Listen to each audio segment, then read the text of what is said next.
Sorry I'm late. Here I come.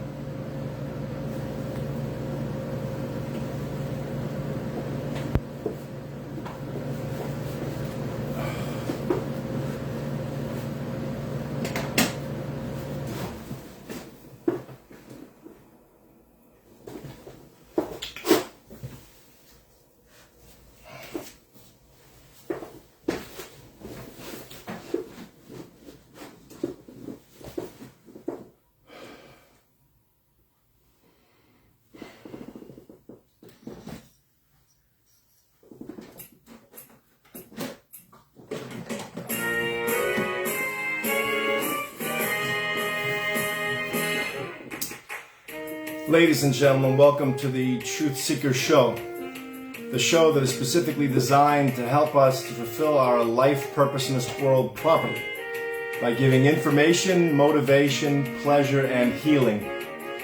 I am your extremely humble servant and host for the evening, Self-Appointed-Rabbi Eliezer Karp. I'm just trying to help you get the information you desperately need to fulfill the purpose of life.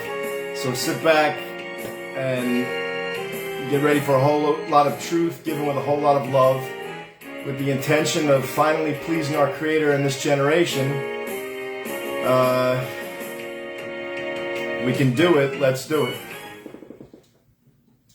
All right, guys. We left off on, we were in the Sefer HaChinuch. We're on mitzvah obligations number 495 and 496. We're going to continue from where we left off. And then, if Hashem should motivate me, I have, I guess, what to say about Israel and the situation there. Basically things I've said before, but I'll sum it all up. And I think it's the proper view we're supposed to have on Israel, and the proper view that Gentiles are supposed to have toward Jews, and Jews are supposed to have toward Gentiles. And the proper view that we as human beings are supposed to have toward our Creator and trying to fulfill the purpose for which He created us. So let's see what insights we can gain and glean from this Sefer HaChinuch book. It's a book on the obligations, all the 613 of the Torah. It explains each one a little more in detail, using information not only from the written law, but from the oral law, because it's the only way you can understand the 613 obligations, or with the help of what was passed down orally. You're not going to know things like an eye for an eye, a tooth for a tooth, which is in the written law. You're not going to know what that means unless you have the oral law to teach us that that means monetary compensation, not literally taking out someone's eye or their teeth. Tefillin, the phylacteries, the boxes that we put on our head, the Jewish men put on their heads and on their arms. I think I saw there was a celebrity, he was putting on tefillin, which was very nice. I believe he's Jewish, I think, to my understanding. I forgot, Michael Rappaport, I think I saw him putting on tefillin. I'm not sure if he's Jewish, I think he is. Actually, it might be a thing where Gentiles could put on tefillin if they wanted to. I'm not sure. I'm not poskening on that, answering or deciding that halacha right now. I think the Rambam said something, if a Gentile wants to do a mitzvah, you're not supposed to stop him. You should let him do it, I think, or something to that. I might be wrong. I heard something like that, and I haven't had time to work that out yet.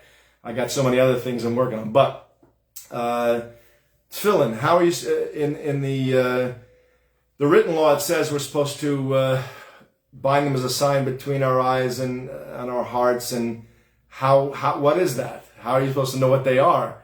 They're black boxes. They have parchments inside that have certain sections. I believe it's the Shema and things in there. And we say the Shema when we put it on.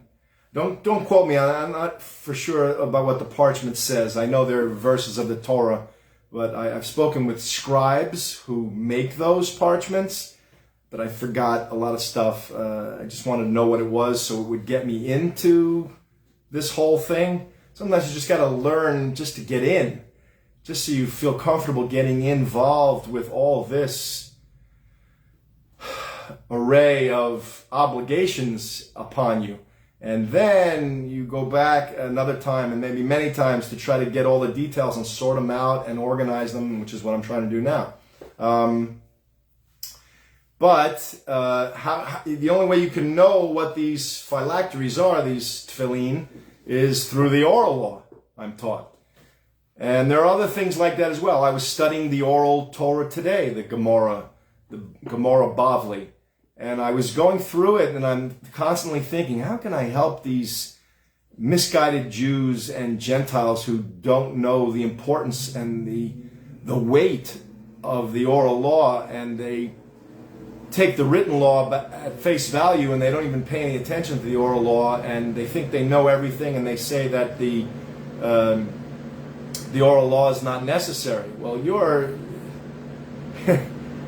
you're up against 3,336 years of historical teaching that says the oral law is very, very important. It is the only way to understand what the written law says. I believe in my knowledge of things that God did it that way as like sort of a safe keep, so that it was a protective device that people wouldn't just take the written law and use it. And it also creates socialization between rabbi and student, father and son, mother and daughter, and it concretizes those relationships because you have to study with great respect from the generation before us what God wants us to do down here. And we look to them as an example.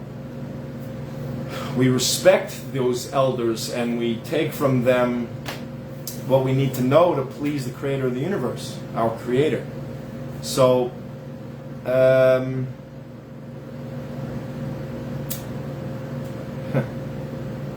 a little knocked out about what's going on in Israel, and I feel like I have the truth, the right answers to tell you, the right perspective, the right frame around the correct information. And I fear that, no, I don't want to, what do you call it? I don't want to jinx myself, so I'm not going to say anything. I have fears, but I feel that it's necessary to put it out there. I have put it out there. It's been on like a lot of shows I've said this stuff.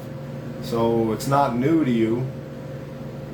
But people need to be reminded a lot of times, because the evil inclination, the Satan from outside, and the Yetzer Hara, the evil inclination inside of a person, gets the best of a person, and they forget basic truths. So I'll read this information, Obligations 495, 496, and then I think we'll even go into the laws of a king, which follow right after that, actually. And then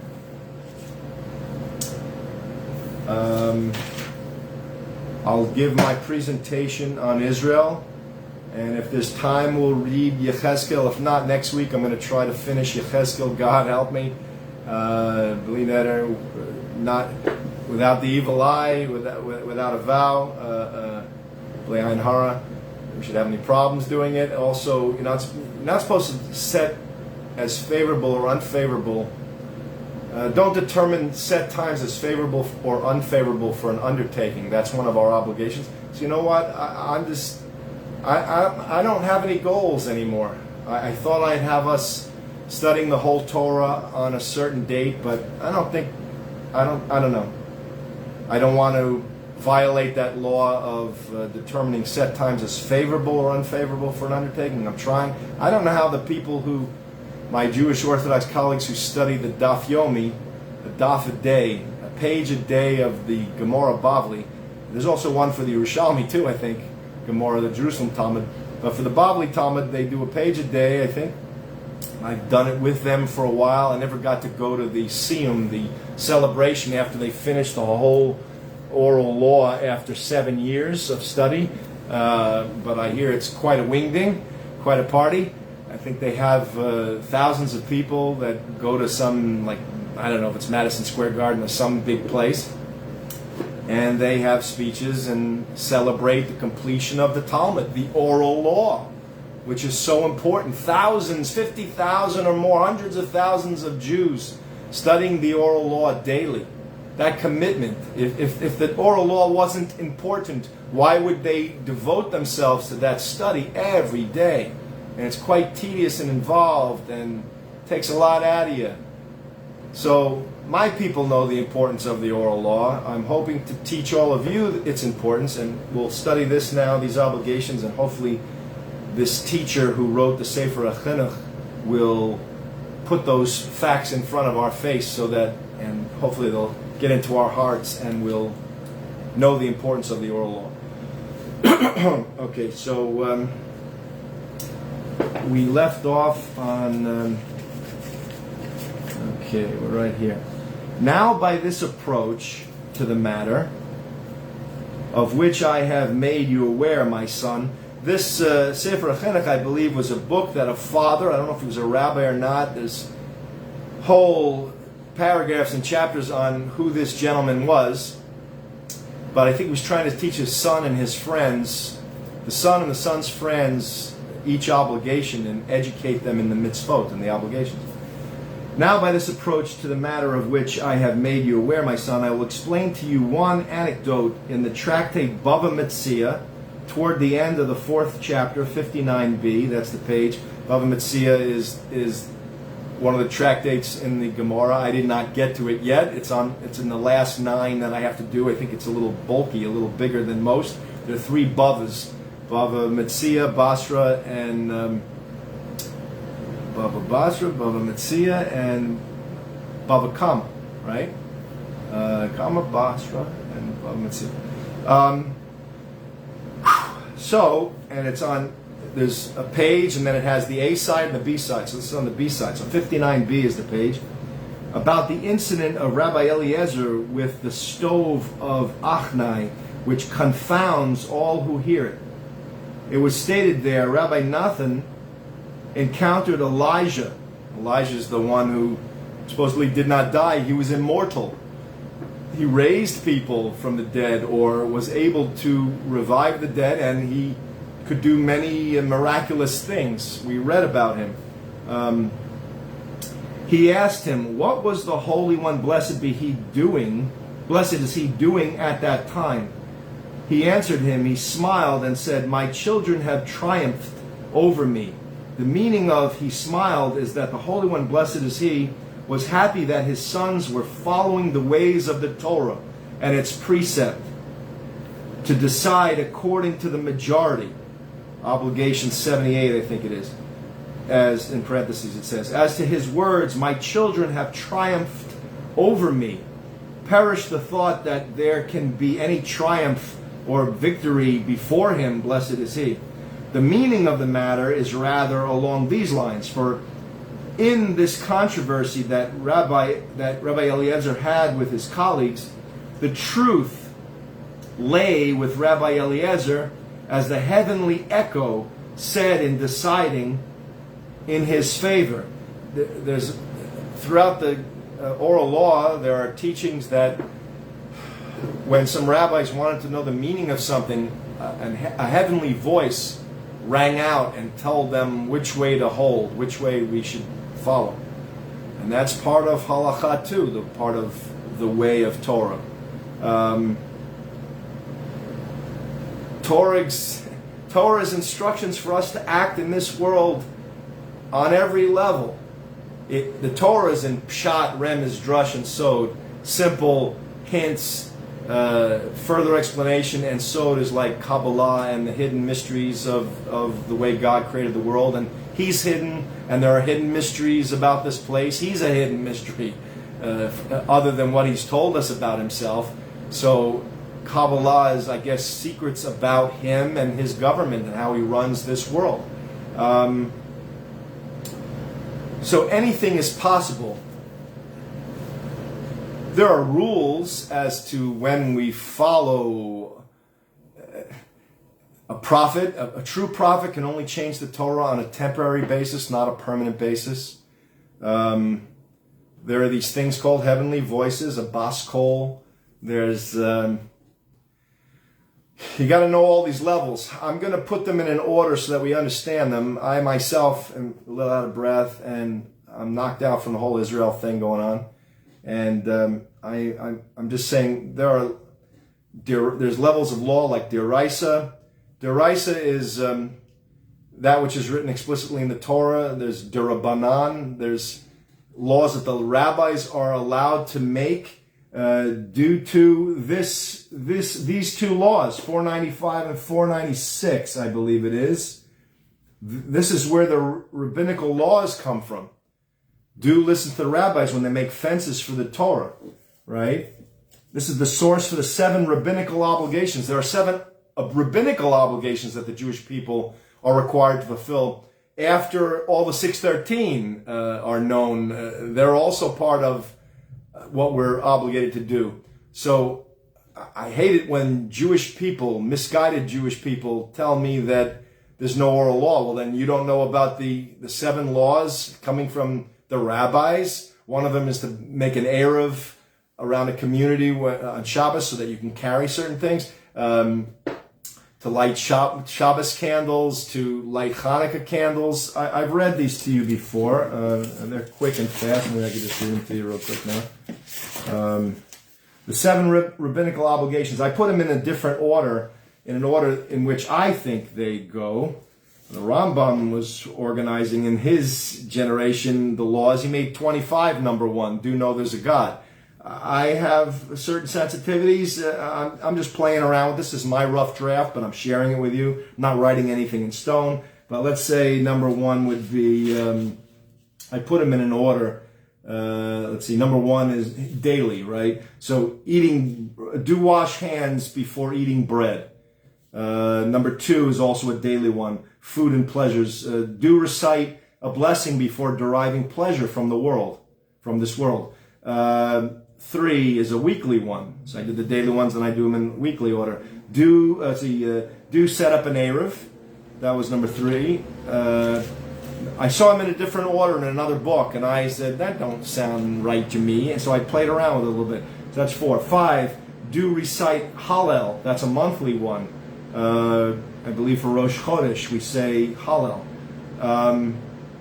Then 6 was do light candles on the 8 nights of Hanukkah. I put that first because it was in December, or Kislev rather, and then I put number 7 is also a yearly, these are yearly ones, Hanukkah, and then Purim is Adar, in the month of Adar. Do read Megillot Esther aloud publicly.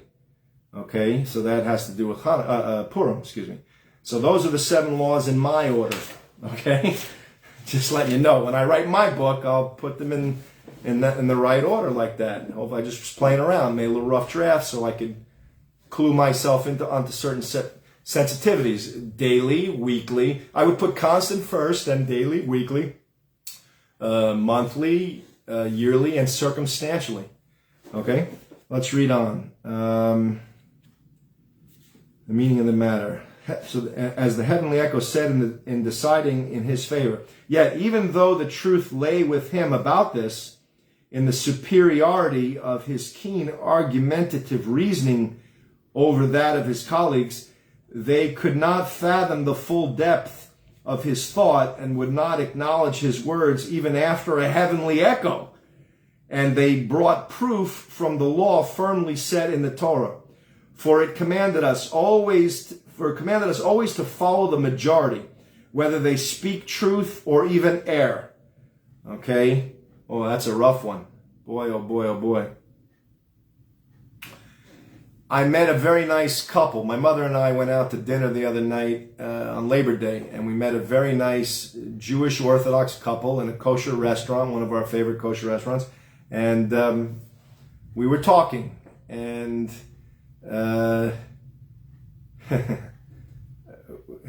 I enjoyed speaking with them, and the wife was like an historian, and she was giving me a history of Israel and different things and helping me to clarify certain views that I had.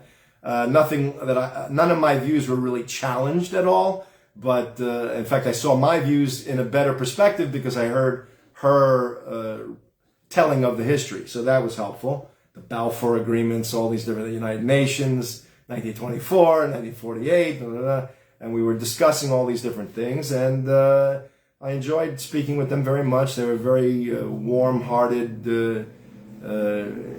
good people.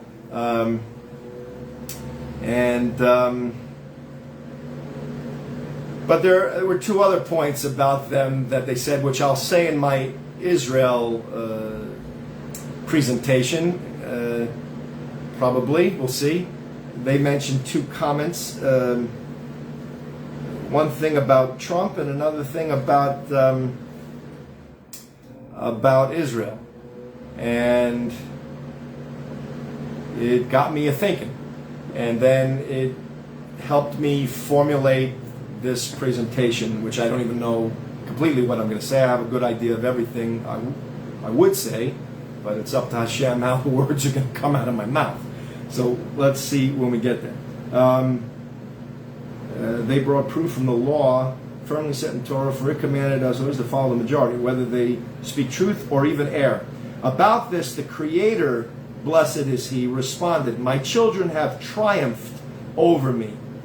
In other words, now they turn away from the path of truth. For it was Rabbi Eliezer who was in accord with the truth about this, not they. With the truth about this. For it was Rabbi Eliezer who was in accord with the truth about this, not they. And they stand up to him on the strength of the precept of the Torah, that I, God, commanded them to obey the majority, always, in any event. It must be granted them in this instance, as they said that the truth should remain lacking. Aha! It is thus as though the divine master of truth had been vanquished. Wow. You know? Now I understand. Oh boy. Sorry, I just realized something. I've been so under such turmoil and trauma trying to figure out. It's like I feel like, and in fact it's funny because my Hebrew name is Eliezer, Self-Appointed-Rabbi Eliezer, and I feel like this Rabbi Eliezer because I know the truth. I'm going to give you the truth. And one of my fears is that, and this lady and the man, when they spoke to me, they seemed to, and politely and warmly, they speak from the majority. And it's a different concept. It's not what I'm presenting. And that's why I'm having so much trouble getting this view to be appreciated and understood, appreciated, and agreed upon, because I fear that the majority is so used to going a certain way that I don't know how to change them. I don't know how to change that majority. Maybe it would take a miracle from Hashem. I don't know. I don't quite know. But I'm putting this out there, and let's keep reading, and we got a lot of information here to glean. Let me see something. Let's see. Okay, I see where we are. 503 is the last. Right, I see. Hold on. We're going to try to read from Mitzvah 496, 495 we did last week, 496, right through 503. We're going to hopefully do Commandment 503 as well. All right, so I mean, put some metal to the pedal, but there's a lot here, and I'm going to take my time. We're fine. If we don't get to Yecheskel today, that's fine. I'm not going to feel pressured, but I see now, as I'm sitting in the hot seat, I see more clearly what Hashem is doing now. I'm going to present, as Rav Eliezer did, the truth of his scenario. I'm this Eliezer in this generation. I'm trying to present the truth from the way I see it. And the majority of Jews, Orthodox Jews, hold a different way. And they could very well be doing the right thing because they're following the mitzvah to follow a majority, which I believe is in this mitzvah, or is that number 78? Let me take a quick peek at 78. 78. I know there's an obligation. Follow majority in all Torah law. I got to review these and re-memorize them because they're needed. Let's see, 78. Do follow a majority in all Torah laws. Shmos, that's Exodus to you guys, 23:2. 23 verse 2. Punishment it's a positive precept, and the punishment is very great. Okay? Do follow a majority in all Torah laws. That's 78. Alright, so I guess my Jewish colleagues are doing the right thing. I could judge them favorably. They're following the majority. I wish you guys would stop picking on Mr. Netanyahu. I heard his little speech when he spoke recently, and he's looking out for the lives of the Jewish people. Don't say he's trying to think about his political career. I don't get that kind of a thing from him. People can vote and always vote somebody out, I think. I don't know if Israel has an electoral college. I don't think you have that problem. But I think you guys just vote. You vote someone in or out, whatever. But I truly believe, and look, I could be wrong about a person, but I don't get to speak with him. I don't know what he's all about and get to hear his, inner thoughts. Mostly, I hear how he speaks, and in those speeches, he's laying it out to try to protect the Jewish people. I think there's an issue there. I was going to say it later on, but I could pepper this with those issues. Hold on.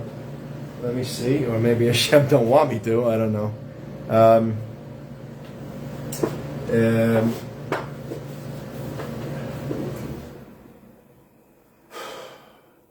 We have a rough little scenario going on here. We Jews are responsible for the Gentiles, for all you Gentiles. We're supposed to teach you the truth. We're supposed to be a light unto the nations. This gentleman that was sitting opposite me at dinner agreed with me. No refrain, no hesitation. He knew what I was saying. I gave him my presentation. I think it went in their ears. I wanted to see how, as representatives of the majority, I wanted to see how it landed on their ears. And I think it landed and went in their hearts, and they know I'm probably right, but because of the majority holding a different way, and they're so used to going a different route, that I think they have a hard time stomaching the truth that I expressed. So we have a rough scenario here. Again, I think it's Hashem who'll have to step in with some type of influence or some type of whatever. I don't know what he's got to do. But all right, so let's read on. Among the laws of the precept, there is what the sages of blessed memory taught, that even though a person who transgresses something that the sages explained in the Torah's words violates this negative precept, you shall not turn aside. The man is not subject to the known law of the dissident elder given in the Talmud toward the end of Sanhedrin 84b, that he deserves death until he disputes the great base din, Supreme Court, and is a Torah scholar who has attained the authority to give rulings in Jewish law, having been ordained to serve in a Sanhedrin. And he disputes them over a matter which entails chores, divine severance of existence. If done deliberately, and a chatos sin offering, if done unwittingly, and this whether he is lenient, and they, the justices of the great base din, are stringent, or vice versa, and he rules that his decision should be carried out, or he does some action according to his ruling.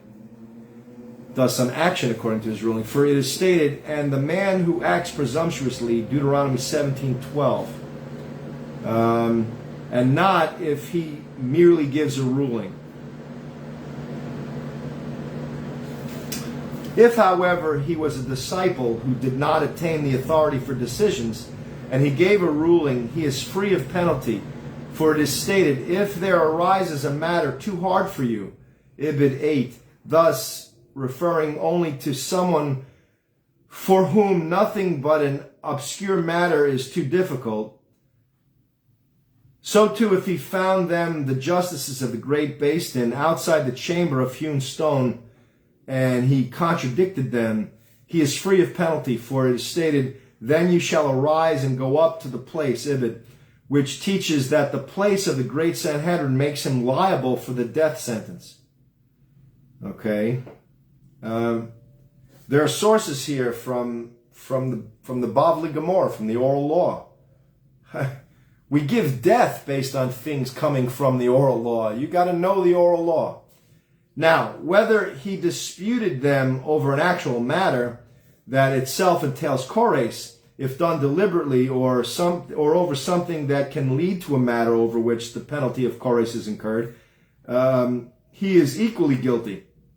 How might it be over a matter that involves chores if done deliberately? For instance, if they disagreed whether a woman was erva, a consanguineous relation or adulterer or not, if this blood causes ritual uncleanness or not, if this woman had an irregular discharge or not, if this piece of animal fat is forbidden or permissible, and so anything similar.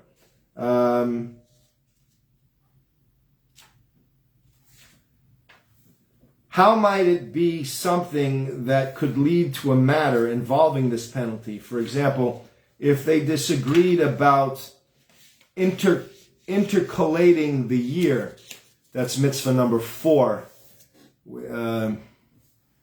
1, do be fruitful, multiply. 2, circumcise. 3, don't eat the sin of. 4, do sanctify Rosh Chodesh. Obligation number 4 is do sanctify Rosh Chodesh. Just to see if my chops are sharp. I remember stuff. Let me go back to 4. Let's look for.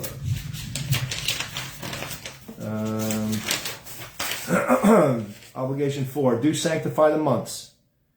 Shmos 12:2. Punishment is very great if you don't do it. Right? That's number 4. Okay.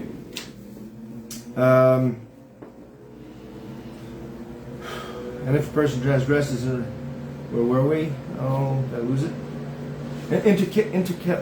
Intercalating the year, obligation 4, which could lead to eating chometz, leavened food on Passover. And so, if they disagreed on any of the laws regarding goods and possessions, where according to one view, this person took that property from his fellow man by law, and thus, if he consecrated a woman with it to be his wife, she is consecrated, married to him. Hence, if someone is then conjugally intimate with her deliberately, he is punishable by chores. And if unwittingly, he has the obligation of a chatah, that's the sin offering, but according to the other, he is free of penalty. So too, in every matter where poverty is to be extracted, for instance, cases of those obligated to give property placed under vow of valuation or under chayrim, a prescriptive vow of devotement, where the dispute is if they are obligated to give it or not. For according to the one who says that they are not obligated, if anyone takes it from them, he commits robbery. And if he consecrates a woman with it to be his wife, she is not consecrated. And so anything similar to this, even if they differ over laws involving a flogging of whiplashes, he, the dissenting elder, would be punishable over them. For here, according to the one who says the person does not deserve whiplashes at the Beis Din, they, its judges, are obligated to pay him compensation for his injury. And by law, he can take his compensation from them. Now, Rabbi Moses ben Maimon, now, by the way, this book came after the Rambam, Mishneh Torah, which I told you I want to study, which I'd like us to study. Excuse me. This Sefer Chinuch takes things from the Rambam's Mishneh Torah. Now he's quoting him right here. Now, Rabbi Moses ben Maimon of blessed memory wrote even gives you, it's in the Mishneh Torah, Hilchos Mamrim 1-2, wrote, regarding this injunction, you shall not turn aside. That is all one, whether it concerns matters which the sages learned by word of the oral tradition, matters they learned by their own thinking, through one of the rules by which the Torah is interpreted. I told you those rules last night. Or matters which they enacted as a protective barrier about the Torah. These being the decrees and the amendments of the sages and standard practices about every one of these three kinds of subjects. Hold on. That. There's a positive precept to obey them, 495, that was the previous one. And if a person transgresses in regard to any one of them, he violates both a positive precept and a negative one. I believe the negative one is this one right here. Do not disobey the rabbis when they make fences for the Torah. Do not disobey the great Beis Din, the Sanhedrin, Devarim 17:11. It's a negative and a positive, but no flogging. Let's see. However, Rabbi Moses ben Nachman, that's the Ramban. There's the Rambam with a mem, with an M. That's Rabbi Moses ben Maimon. He's Maimonides. And then there's Nachmanides, which is Rabbi Moses ben Nachman. However, Rabbi Moses ben Nachman of blessed memory refuted him strongly, stating, here the master scholar holds that in the range of the injunction, you shall not turn aside, is included everything that comes from the words of the sages, whether it be religious duties such as reading the Megillah, the book of Esther on Purim, or kindling the lamp of Hanukkah, or it be any of the any of the amendments such as the ban on the flesh of fowl in milk, or secondary consanguineous relations, whether it be something to get up and do, such as the 3 prayer service every day, the 100 benedictions to be recited daily, or the lulav to be taken up all 7 days in the general land of Israel apart from the sanctuary, or whether they are under an injunction not to be done, such as anything not to be done on account of shavuth, literally rest or abstention from ordinary labor. It denotes things permitted to be done on the Sabbath and festivals by Torah law, but forbidden by the sages because they are out of harmony with the spirit of the holy day.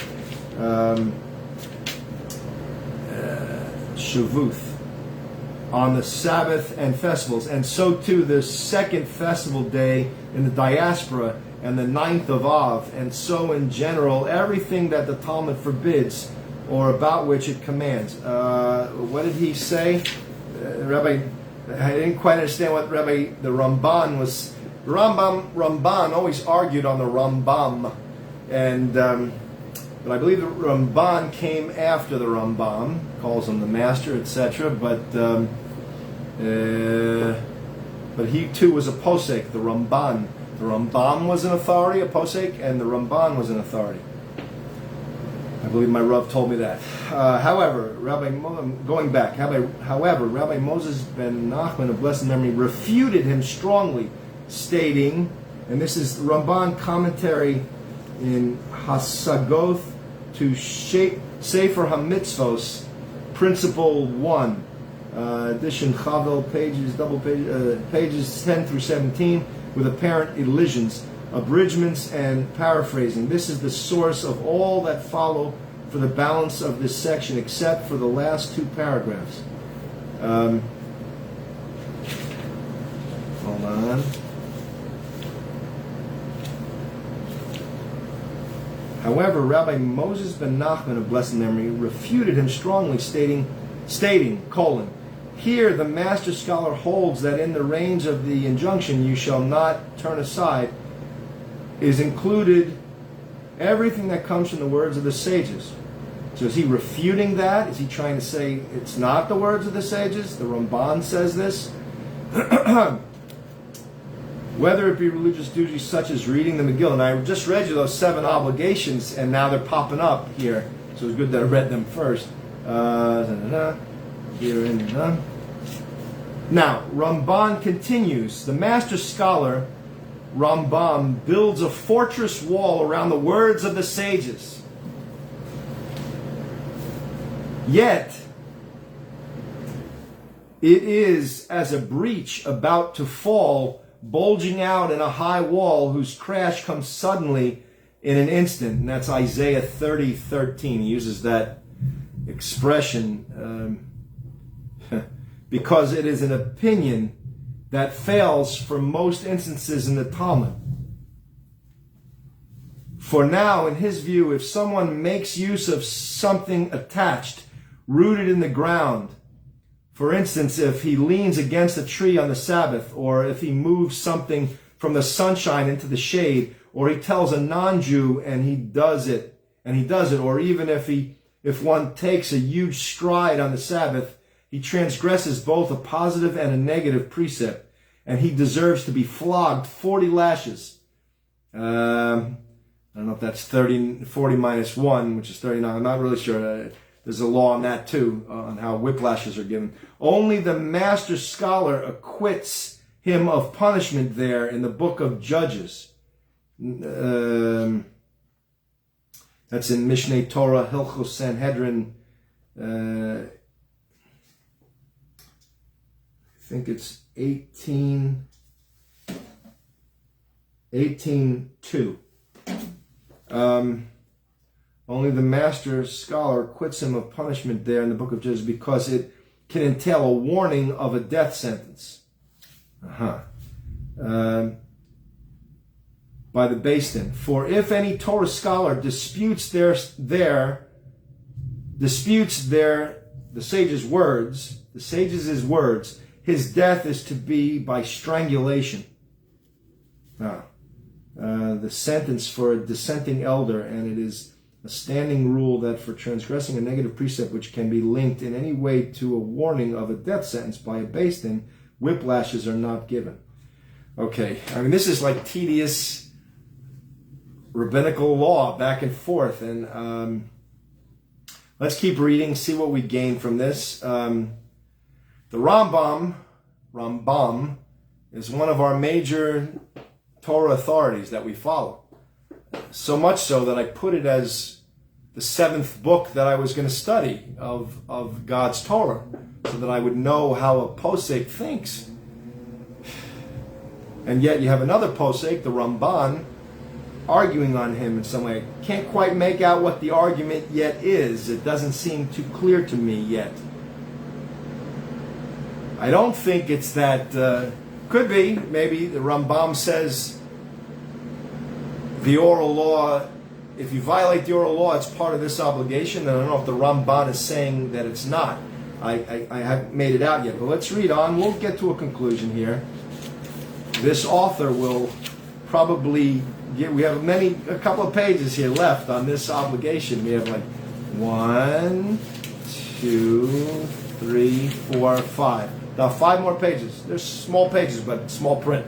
So I'm going to keep going.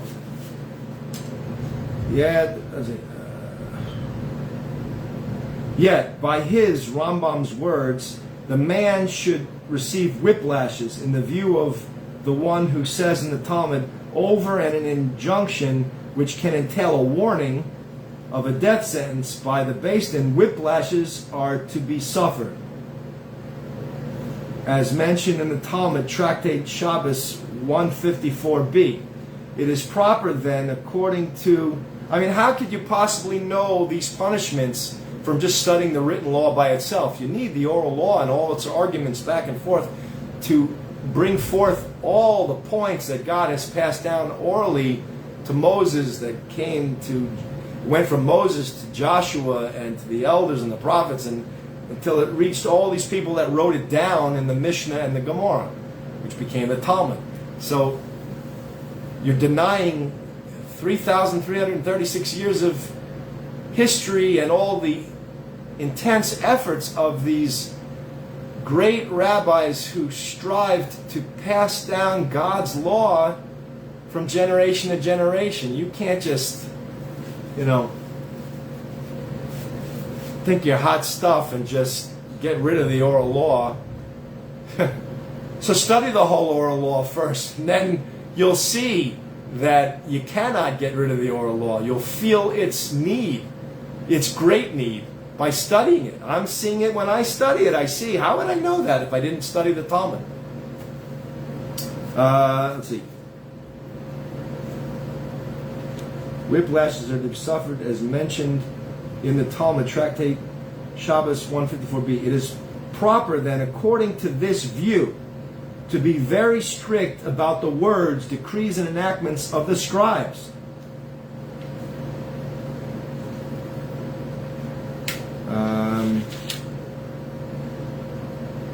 The name given to the disciples of Ezra and their successors, the sages, who instituted the amendments and enactments under discussion here.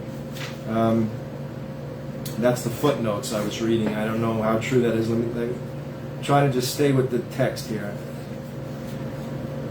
This is a pretty basically accepted text amongst my Orthodox colleagues. Sefer HaChinuch, it's always mentioned. And my Rav approved it as well.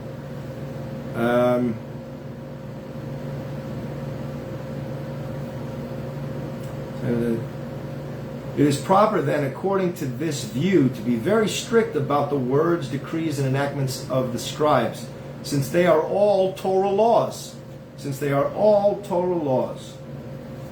Between them and the precepts given explicitly in the writ, there is no difference whatever, and there is nothing in the Torah more serious than Shavuot, which is by the sages' decree, except something that entails the penalty of chores, divine severance of existence, of death, by sentence of the Beis Din, but nothing else that involves the obligation of a positive precept or a negative one. For clearly, over all their words, decrees, in his, Rambam's view, there is the obligation of both a positive and a negative precept. The positive one, then you shall do according to the word which they shall declare to you, Deuteronomy 17:10. The negative one, you shall not turn aside from the word, Ibid 11. So 17:10, 17:11 of Deuteronomy. And yet, we see that our sages throughout the Talmud say the opposite of this. For they clearly decide leniently about all enactments of the scribes, as they constantly say,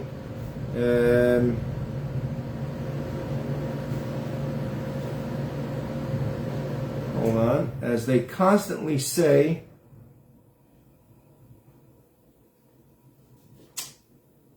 a doubt about a matter of Torah law, we decide stringently. A doubt about a decree of the sages, we decide leniently. Wow. Okay. And so they were lenient, where there is a suspicion of some element of food forbidden by their decree ruling about it. For I assume that something permissible fell into something permissible, and something forbidden into something forbidden.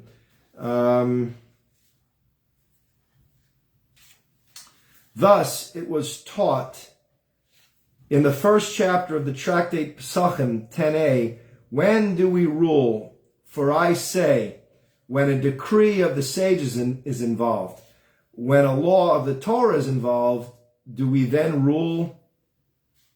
For I say, children who are not eligible to testify at the Beis Din were believed about a matter concerning a decree of the sages. Wow.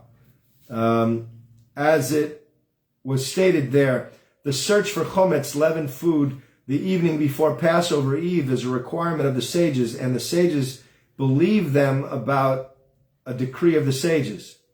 So too, in regards to limits of a length permitted to walk on the Sabbath, a child is believed if he says, till here is the Sabbath walking limit.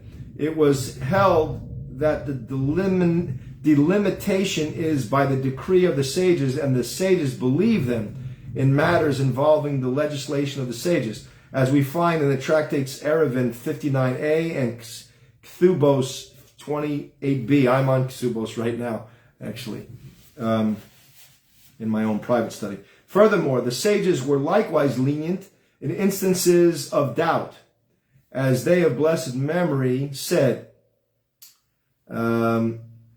if one is in doubt, if he prayed or not, he is not to turn back and pray. If he is in doubt whether he said the benediction, true and certain or not, he is to turn back.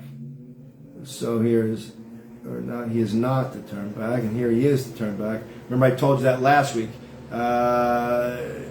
That's also Gemara legislation, and you got to study it. And I'm not a master of it yet. I'm working on it. So forgive me if I misspoke, but I'm just letting you know that there are issues that exist. I thought my Rav told me it's always good to be stringent. Unless I know the law from him and the Masorah, then I have what to go on to be lenient. For instance, on Passover, I don't look for little crumbs of chametz. I look for big chunks of chametz because that's what my Rav told me. You look for big chunks. Whatever. There's also, if I'm not sure about certain foods, I won't eat them. If I know it's going to cause me a medical problem, or if I know it's going to, or if it's, God forbid, treif, not kosher, I wouldn't eat it. I usually am stringent. There are exceptions to that, which it's not for now for me to share, but whatever. I'm just letting you know that these things exist. Where was I? Not to turn back and pray. If he is in doubt whether he said the benediction true and certain or not, he is to turn back and say it. What is the reason? Prayer is by the rule of the sages. The benediction of true and certain is by the law of the Torah. Aha. And not only this, but even in matters that contradict one another, they were lenient, as they said in the second chapter of the tractate Shabbos 34a. But even in matters that contradict one another, they were lenient. If two told someone, go forth and make an Erev for us, whereupon he made an Erev for one, while it was as yet day, etc., as it is conveyed there. It is also apparent in the Talmud that the sages would always uproot their words on account of a prohibition by the Torah. As they said in the tractate Shabbos 3b, if a person attached a loaf of dough onto a stove on the Sabbath unwittingly, they permitted him to shovel it out before he becomes involved with a prohibition entailing death by stoning. And there in the tractate Shabbos 128b, they said too, also removing an object from its designated established use is forbidden by the sages, but allowing the pain of a living creature is forbidden by the Torah. And the Torah, allowing the pain of a living creature is forbidden by the Torah. That's kind of my support for why we shouldn't eat animals. But whatever, they say that, whatever, my colleagues might argue the knife is so sharp they don't feel any pain. Whatever, but we'll get to that another time. And the Torah law comes and nullifies the enactment of the sages, etc., as we read there. And this principle occurs a great deal in the Talmud. The positive precept of the Torah comes and thrusts aside the positive decree of the sages. Okay? So too, when there is a difference of opinion. Now, even if I state what all this is and I say it to you, you need a posek to decide the final law. A living posek from whom you take your, well, I guess it could be someone who passed away too. If you took your Torah from him when he was alive. All right, that's an interesting question too. I don't know. But a Rav of today could paskin against some of this information. But even that has stipulations and rules. We'll iron all that out, but I'm just trying to present all the things that I know at you at one time. So too, when there is a difference of opinion between Torah scholars, they said, if one group was greater in wisdom and number, follow it. If not, then in a matter of Torah law, follow the one that is stringent. And in a matter concerning a rule of the scribes, the sages, follow the lenient one. Okay? And they said something yet stronger than this. In a matter of a scribal edict, action may be taken upon a scholar's ruling, and afterward it is judged if it was correct. Then, in the 24th chapter of the Tractate Shabbos 154b, they taught, what would you say that they were also concerned about a small loss? If it therefore informs us otherwise, thus it was a novel thought for the sages that the words, decrees of the scribes were not thrust aside, even on account of a small loss. The sages taught too, also, I guess, that Kohanim may subject themselves to a ritual uncleanness of their decree, if necessary, in order to see kings of the nations of the world, so that if he will merit it, he will discern what difference there is between kings of Israel and kings of the heathen nations of the world. Equally, for penalties over enactments of the sages, they have nothing more than excommunication, as they taught. Excommunication is imposed over the 2 festival days in the diaspora, and so they asked about one who did labor on Purim. Then let my colleague excommunicate him. In some instances too, they have imposed lashes of disobedience. This for one who violates religious duties of their enactment that are akin to the laws of the Torah, namely all the protective decrees that they enacted by their authority. They would flog him until he accepted it or until his life expired. Wow. As explained in the Tosefta of the Tractate Makos 4 to the end, or 4 in the end. I wanted to mention a couple of things. One, if you'll notice, we're just reading a couple of pages of the Sefer HaChinuch, which discusses oral law arguments and discussions, and it's so in depth and so tedious and so mentally challenging, and you compare this to false religious claims and beliefs, documents that are not allowed to be written, which I don't even give lip service as to what they are.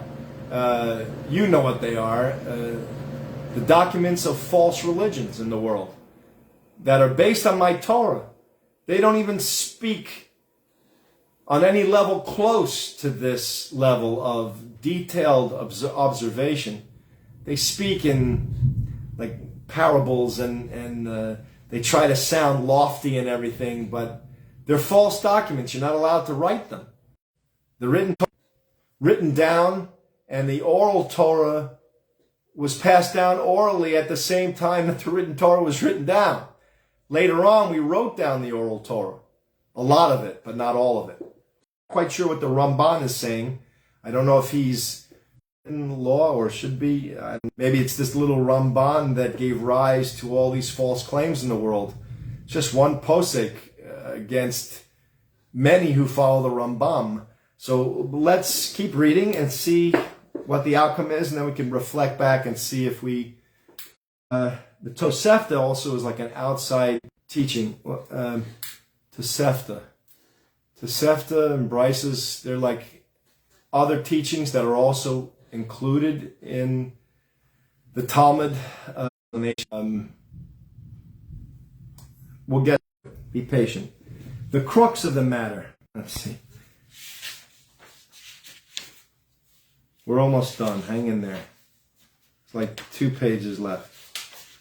The crux of the matter, in short, is that you shall not turn aside applies to nothing more than what the sages said in explanation of the Torah.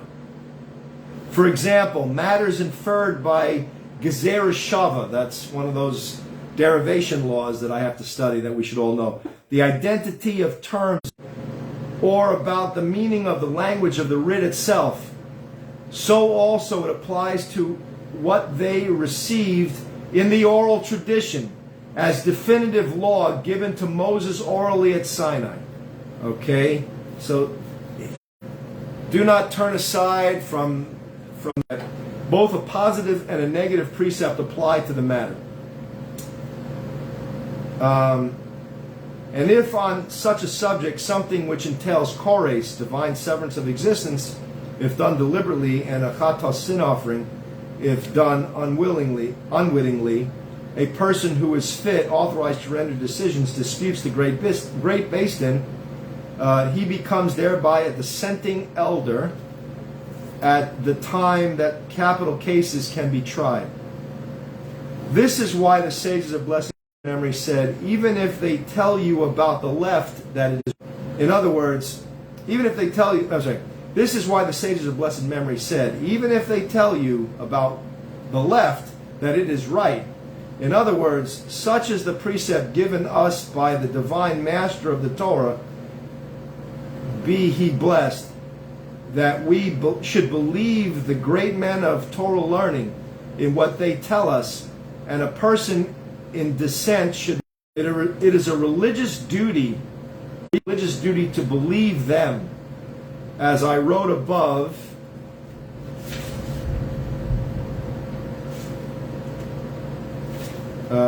Hold on.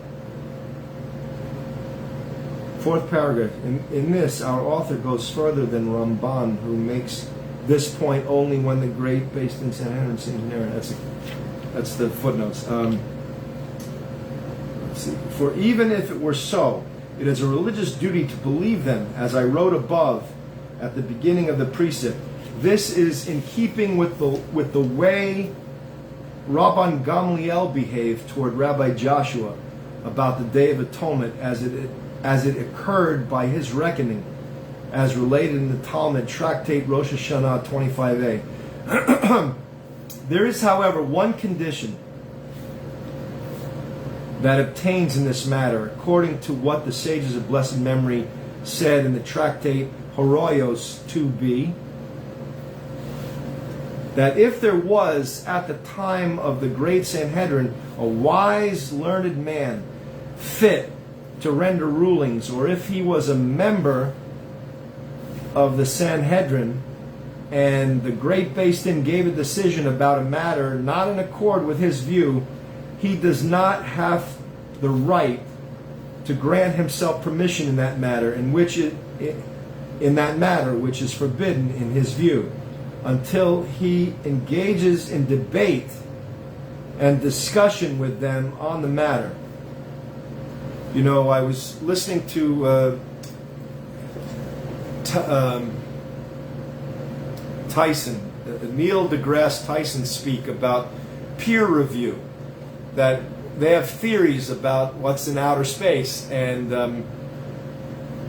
other scientific concepts, and they put their claims up for peer review, and then their colleagues who are of great wisdom in those scientific areas review the ideas and see if they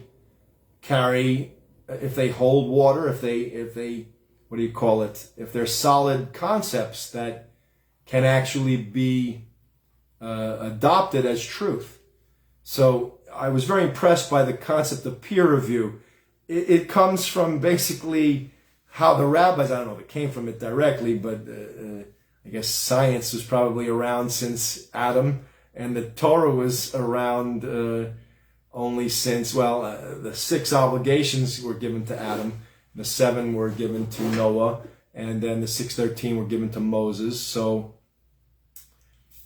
And people, I'm sure, always discussed truth, trying to decide what is actual truth in serving God and pleasing Him. So, whatever. This is kind of like peer review, but it's more intense and more in the system of Hashem's system. Okay.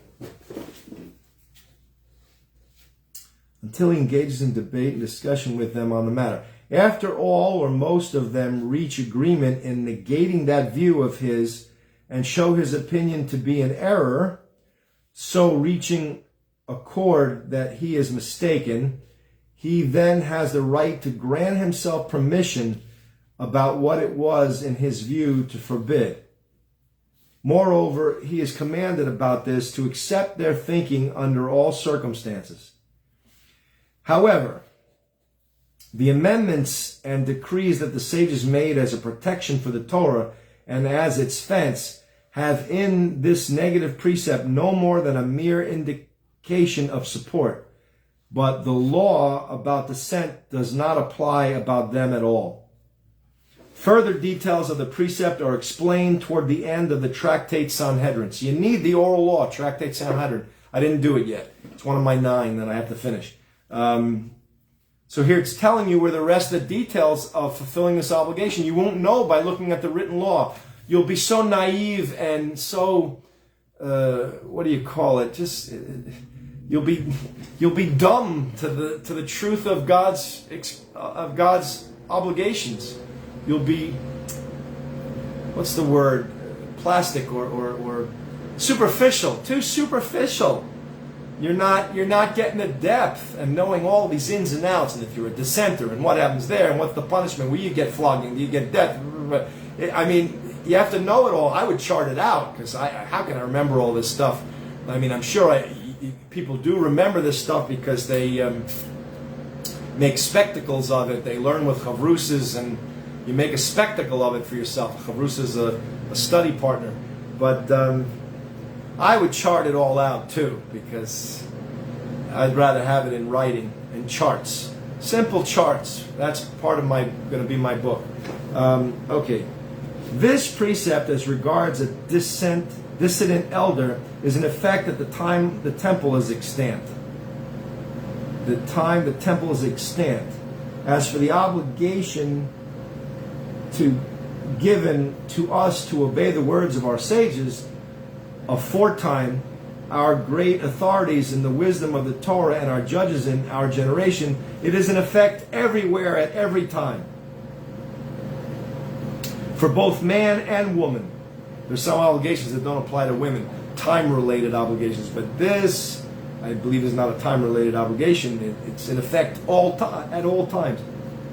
If a person transgresses this and breaches the fence in any one matter out of all that our sages taught us in explanation of the Torah, for instance, by one of the 13 rules used in interpreting the Torah, or in regard to something forbidden by a definitive law given Moses orally at Sinai,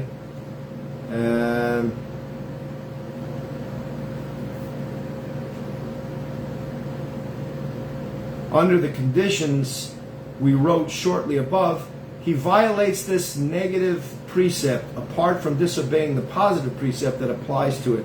Yet a flogging of whiplashes would not be suffered for it. That's where I got that from, and that's why I wrote it there.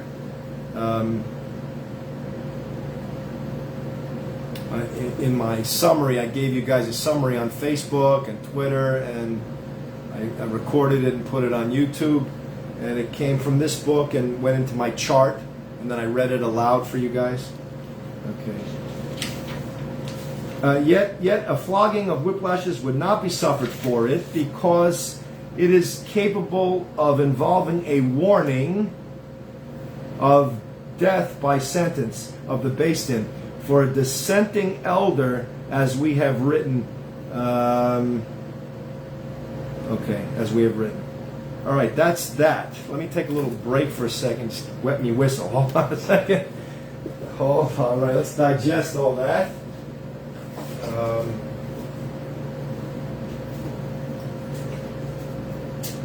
I've been drinking coconut water.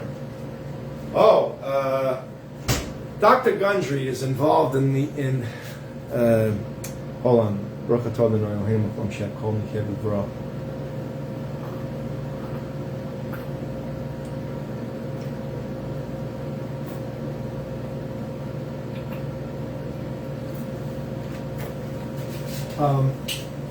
Dr. Gundry, I'm trying to lose weight, and Dr. Gundry said something like, it's funny because I was out with this couple the other night and I was trying to obey my diet, and it's funny how different pressures of the world can influence you, but the wife said, oh, we have such a nice couple to talk to here, and they ordered a pizza or something. So then I thought to myself, well, I might as well get my smoothie that I like. It's a fruit smoothie with just orange juice and things like that. I think the waitress accidentally put sugar in there, and I was floating on a wall. I was feeling quite bad, so I got to be careful. But so I had a fruit smoothie and gave my mom some, and then,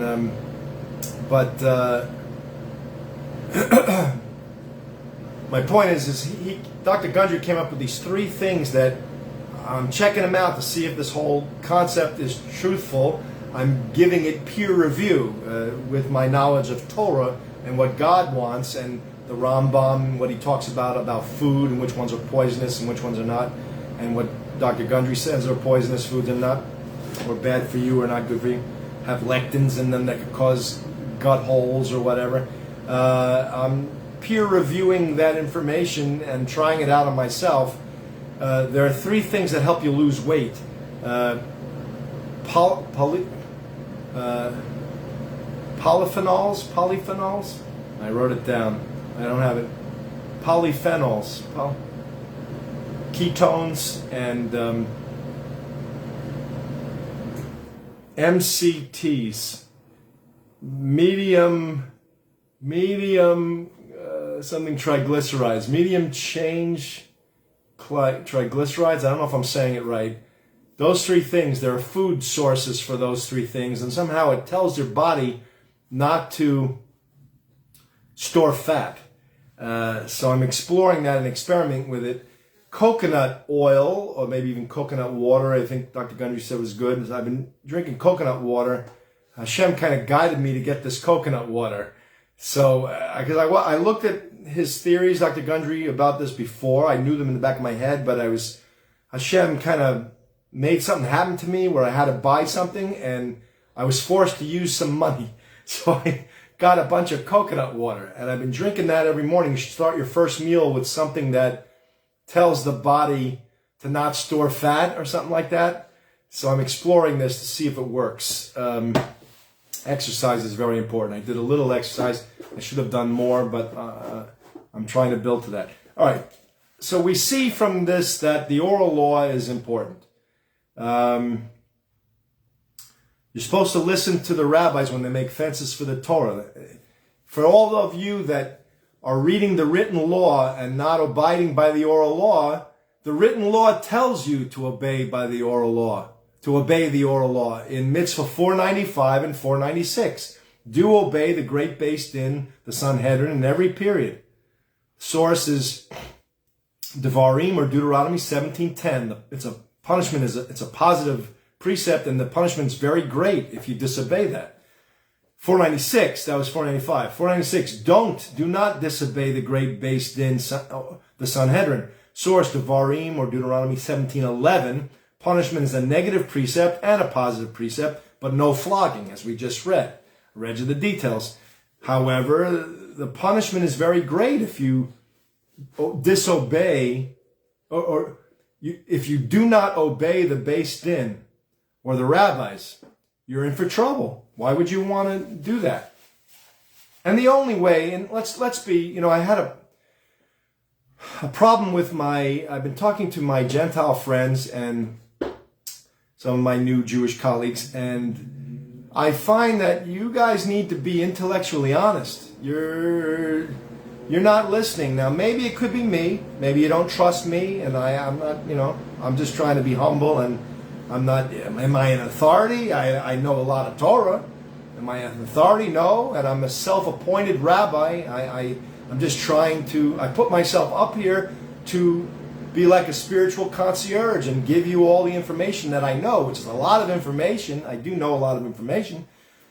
I have a Rav who's a posek. He's an authority. So, and everything that I do basically comes from him. And whatever I know, so it basically comes from him. I do have an orientation, a different orientation, which I believe is the right orientation. I'm in the process of proving that to myself and to my Rav. So I get that if you'd want to listen to a higher authority. I don't know any, and I know you keep asking me to have my Rav do a conference call, and I get that. So I see that there's something about me you don't hold as authoritative. And I get that. I appreciate it. I'm sorry. I'm not all I can be yet. I'm trying my best. I'm also taking care of my mom. I took care of my dad. I got a lot on my plate, trying to get my musical livelihood going. And I know I can bring a lot of joy to people while we study truth.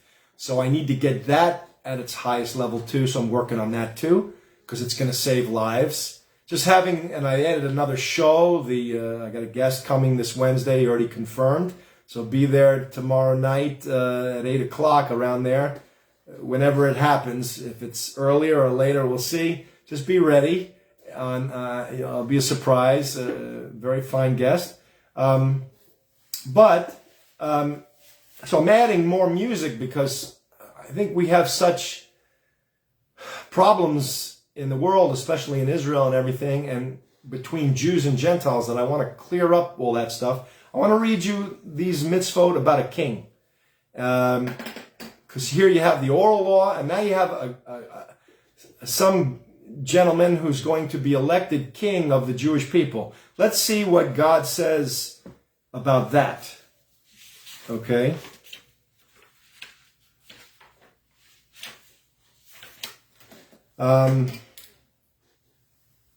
Okay, so mitzvah 497, the precept of anointing a king over us.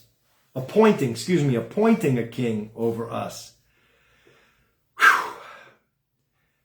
497, that we were commanded to appoint over us a king from the Israelite people, that he should gather us all and lead us by his will.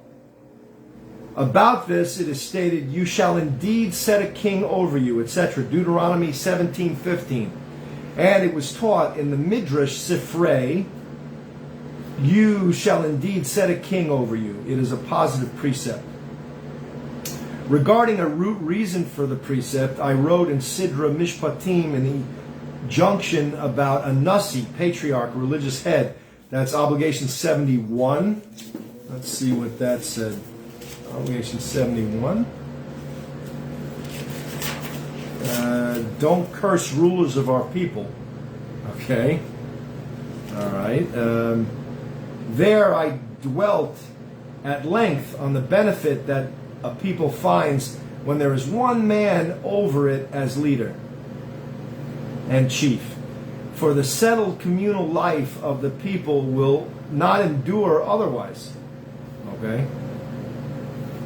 Now, you could see in the books of the prophets that it constituted a curse for many people to be at the head instead of one, to be at the head instead of one. Now, you could see in the books of the prophets that it constituted a curse for many people to be at the head instead of one. As it is written, among the laws of the precepts, there is what the sages of blessed memory taught, that initially a king in Israel is not to be appointed other than by word of the Beis Din of 70 elders, and by the word of a prophet like Joshua, whom Moses our master and his Beis Din appointed, and like Saul and David, whom Samuel of Ramah and his Beis Din placed in office. Then there is what the sages said, that a woman is not to be raised to sovereign rule for a king. For a king is stated and not a queen. That's how we deduce that, I believe. Mishneh Torah Hilchos Malachim 1:3-5. When a king was raised to the throne, he would be anointed with anointing oil, and having been appointed, he would, he would win the kingship for himself and his sons, as it is written, in order that he may prolong his days in his kingdom, he and his children in the midst of Israel. Deuteronomy 17:20. If one left a small son at his death, the kingship is to be kept for him until he grows up, as Jehoiada did for Joash. 2 Kings 11. Right? Malachim 2. It's 2 Kings chapter 11. Whoever takes precedence in inheritance of property takes precedence in inheritance of the kingship, and an older son is chosen before a younger one. This applies not only to kingship, but to all positions of office or authority involving active duty or a title of honor among honorable designations. All appointments in Israel are as a legacy for a man, so that his son acquires it after him, and so his grandson and great-grandson, and thus for time without limit. But this provided one fills the place of his fathers in reverent fear of heaven.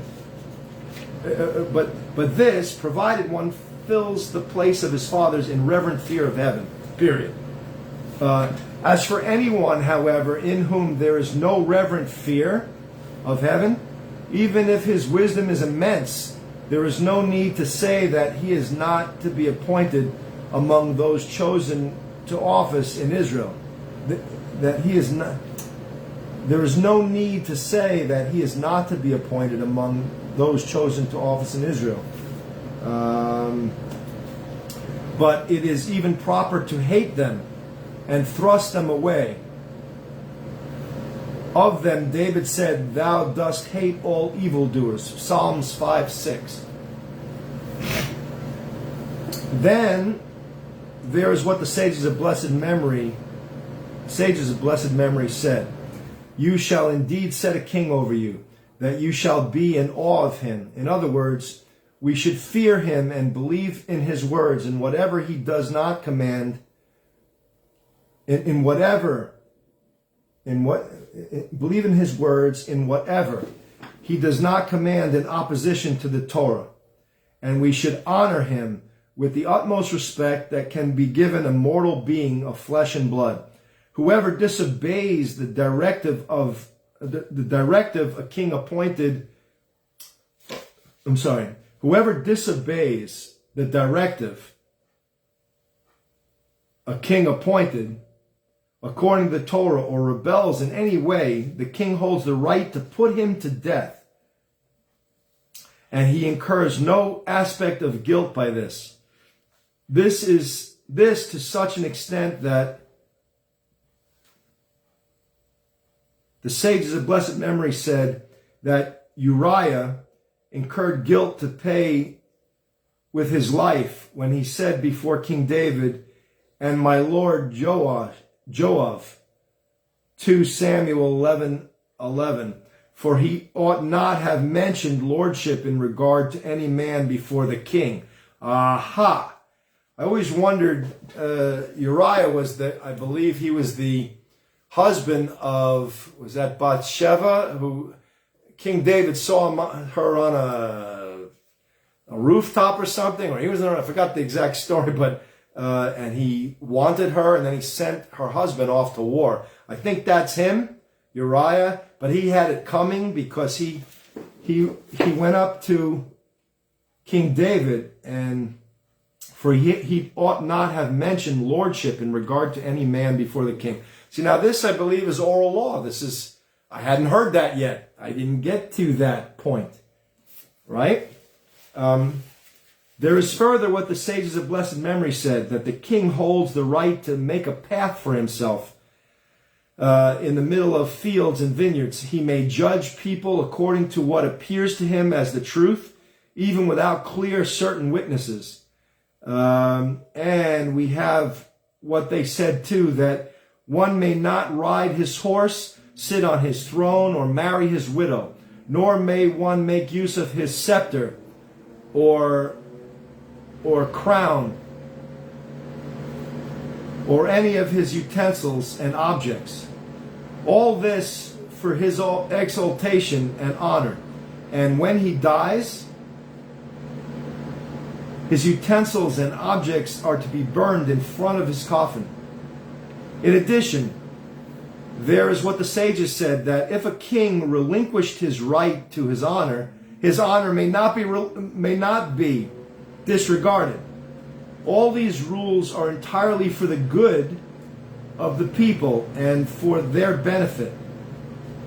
Then there are laws of the king that he may impose on the people, all as set forth explicitly in the book of Samuel,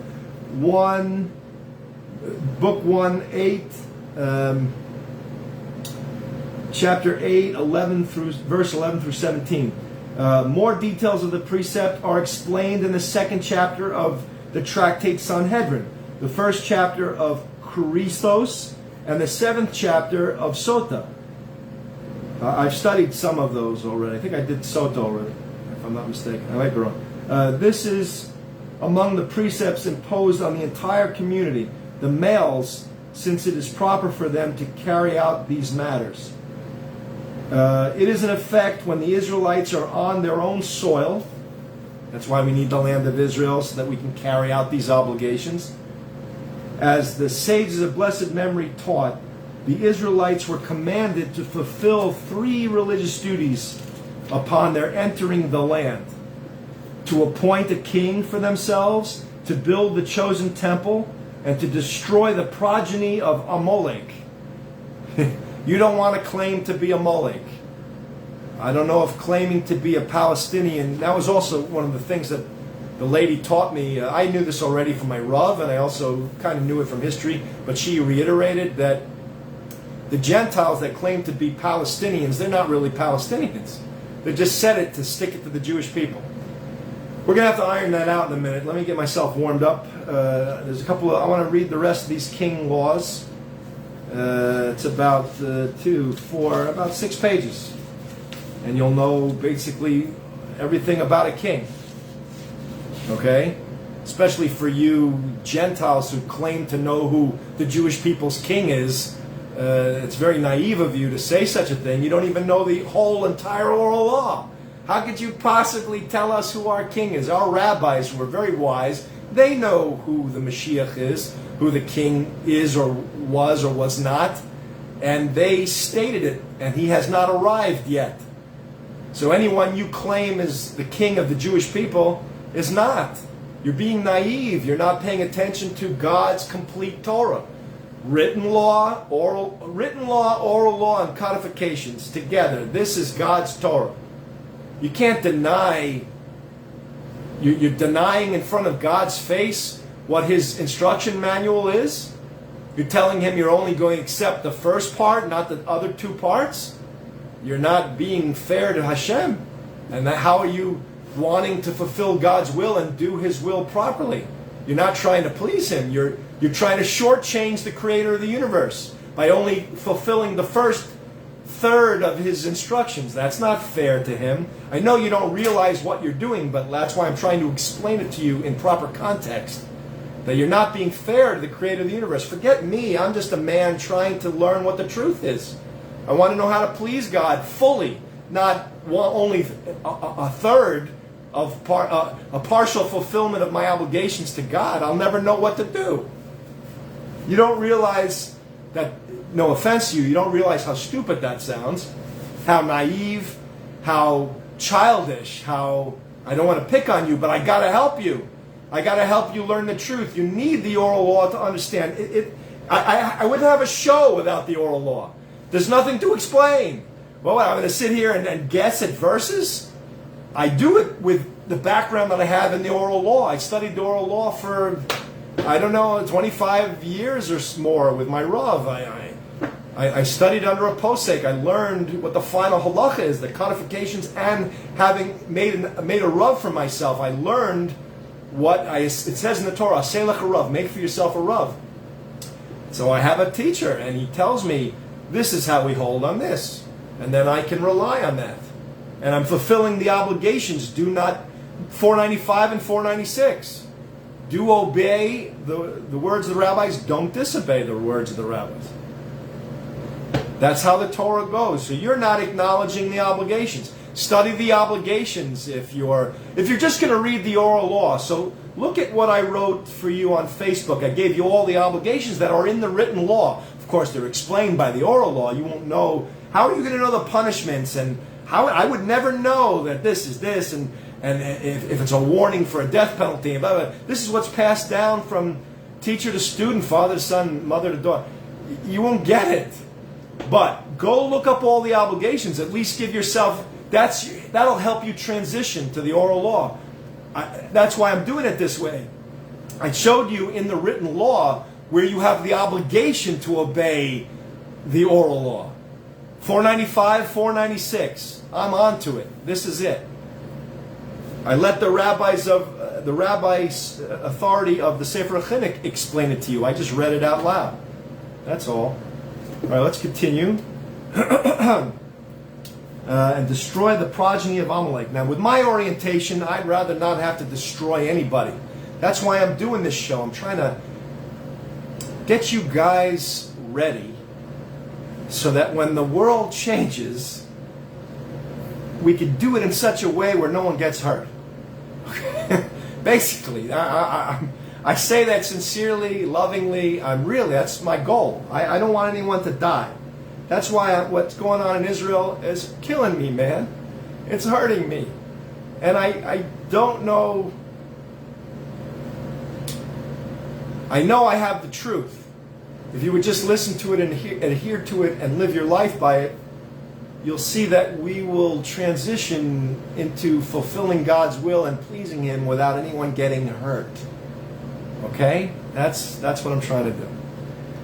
Now, do not have doubting thoughts, my son, after my words to say, yet how can my father reckon this precept among those that remain in effect for all generations?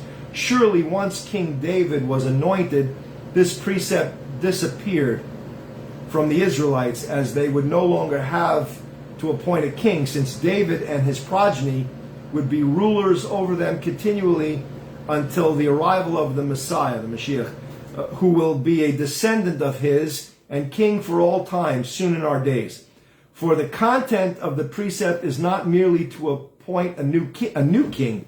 Rather, in its content lies all that we have mentioned, to choose a new king if there should be reason making it necessary, and also to assign the kingship to the heir, and to impose his awe over us, and behave toward him in everything in accord with the precept and with the known teaching of the Torah. And this truly remains in effect for all time. Okay, now, this could be helpful too. 498. This is going to help all you guys. I could see already just by reading the title, it's going to help you Gentiles who believe in false claims. 498. Not to appoint anyone king over the people of Israel, but an Israelite. Okay. That we were restricted not to enthrone as king over us a man who is not of Israelite descent, even if he should be a righteous convert. A righteous convert. About this it is stated, you may not put a foreigner over you who is not your brother. Deuteronomy 17:15. And the sages of blessed memory taught in the Midrash Sifrei, you may not put a foreigner over you. This is a negative precept. So too, all other appointed officials it is not right that we should set in office over us for any purpose whatever, neither for any appointment in Torah authority, nor in sovereign rule, a man who comes from the community of converts, not unless his mother is an Israelite.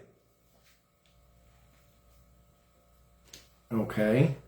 Well, if his mother's an Israelite, he's an Israelite. For it is written, you shall indeed set, etc., Ibid.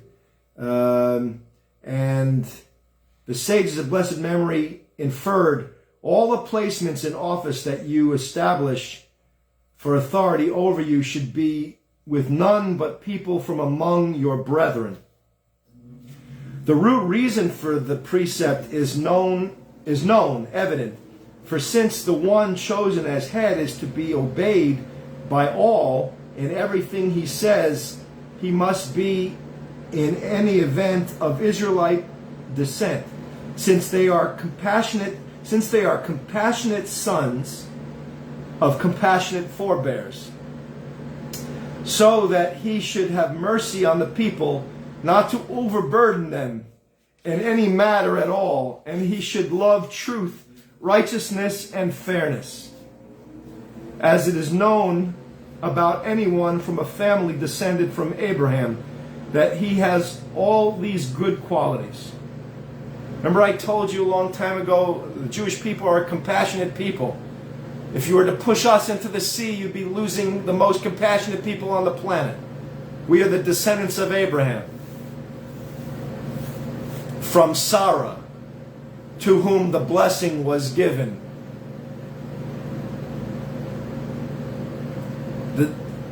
The son of Sarah, which is Yitzchak, that's where the blessing came from, and those are the ones who are compassionate, not the ones from Ishmael. Sorry, but I'm just telling you.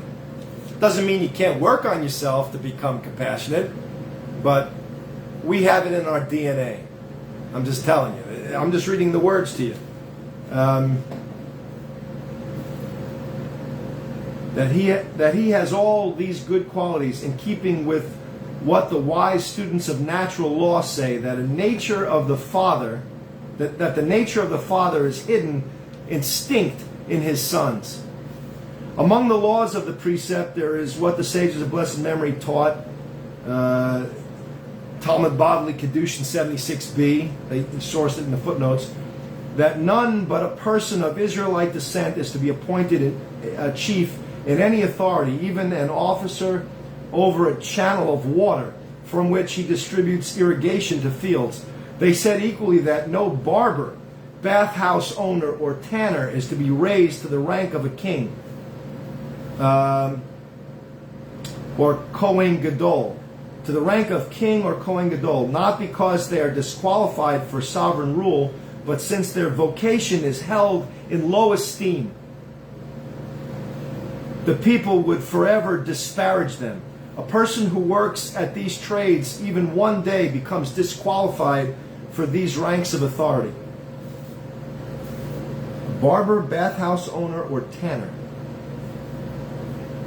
The Rambam talks about these. I think he lists out a bunch of them, that a king cannot partake in those livelihoods because he would be looked at in low esteem. To the kingship of Israel, long ago, David and his progeny attained full right for all time, and it is not in our power to change it. Just as it does not lie in our power to transfer the status of the Kohen from the by the way, hold on, to my Gentiles who follow that guy that you think is our king. First of all, you say conflicting things. Now, I heard this from rabbis over the years who deal with these issues. I'm just throwing it at you because it's something to think about. But you say that he was conceived by God and a woman, and yet then you want to say he's from the line of David? How could you say that? So, if it's God, there's no man involved. can't say both. That was an inconsistency that many of my rabbinical authorities pointed out. I thought I'd just share that with you. I know I don't have to share those things with you because I told you last week, 3-move checkmate. You want to know the truth about the purpose of life? I taught you the purpose of life. Move 1, point to whatever it is. Deuteronomy 4:2 and 13:1. Do not add or delete anything from the Torah's instructions. Queen to whatever. Then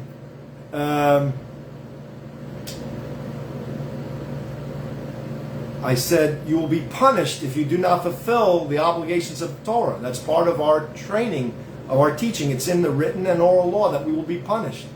You've read it in the written law. If we do not fulfill these obligations, we'll be marched out in lines, all these, we know night from day. You've heard all those curses, the blessings and the curses, the punishments, different things, all over the Torah. We'll be punished. That's, then queen takes pawn and checkmate. That's 3-move checkmate. So now you know the purpose of life. Don't waste your time with false claims, making up stuff. Everything you say about what my written law means, they're all wrong. I could just blanketly say that to you. I've heard from so many rabbis, I've read books, Isaiah 53, this one, that one. You're all wrong. You fabricate things. You make forced translations that don't agree with the oral teaching of what the verses mean. How could you do that? It's just not right. It's a violation of 495 and 496, not obeying the rabbis. Because you want to force the Torah to mean what you think it means so you can get off and not do any obligations, think you'd have no punishment, whatever, and you can live that way until you die in day, and then you'll realize, oh boy, did I make a big mistake. You'll realize on your deathbed or after it's done and you're dead, and you look up and say, oh man, I didn't believe in the Torah properly. I didn't hold by God's full Torah, written, oral, and codifications. I violated the entire Torah. You didn't fulfill the 7 laws of Noah. If you're Jewish, you didn't fulfill the 613 properly with the oral transmission and teaching. So you're killing yourself. You're murdering yourself by not. That's a violation of do not murder. So you'll be dead, which is probably punishment for being stupid, and then you'll be punished for violating do not murder. Why would you want to do that to yourself? Come on, wake up. It's not so hard. You Gentiles got 7 laws, crying out loud. Got to be, It's so easy, just do them. Maybe when you apply yourself, you see it's challenging. Of course, I'm sure it's challenging because God made it that way. But we got 613. And they can be done, but they're challenging. And it takes tenacity, it takes strength of character, and talk about, you think you're hot stuff for lifting weights, you think if you're disciplined, you lift weights every day, think what it feels like to make every action an obligation-fulfilling action. Every single day, every moment of every day. That's strength, man.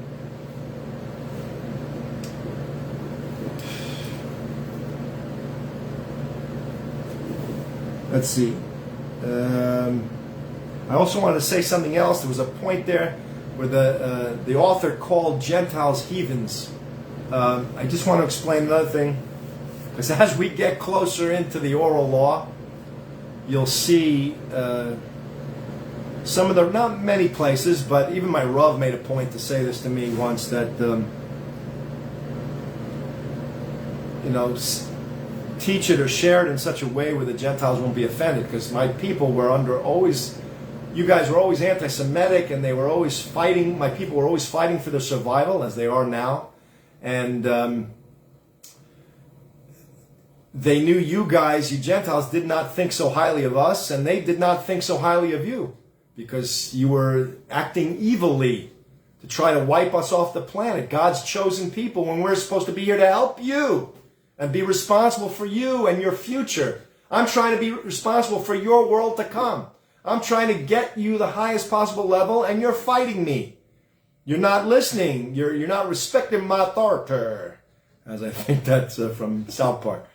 You're not listening.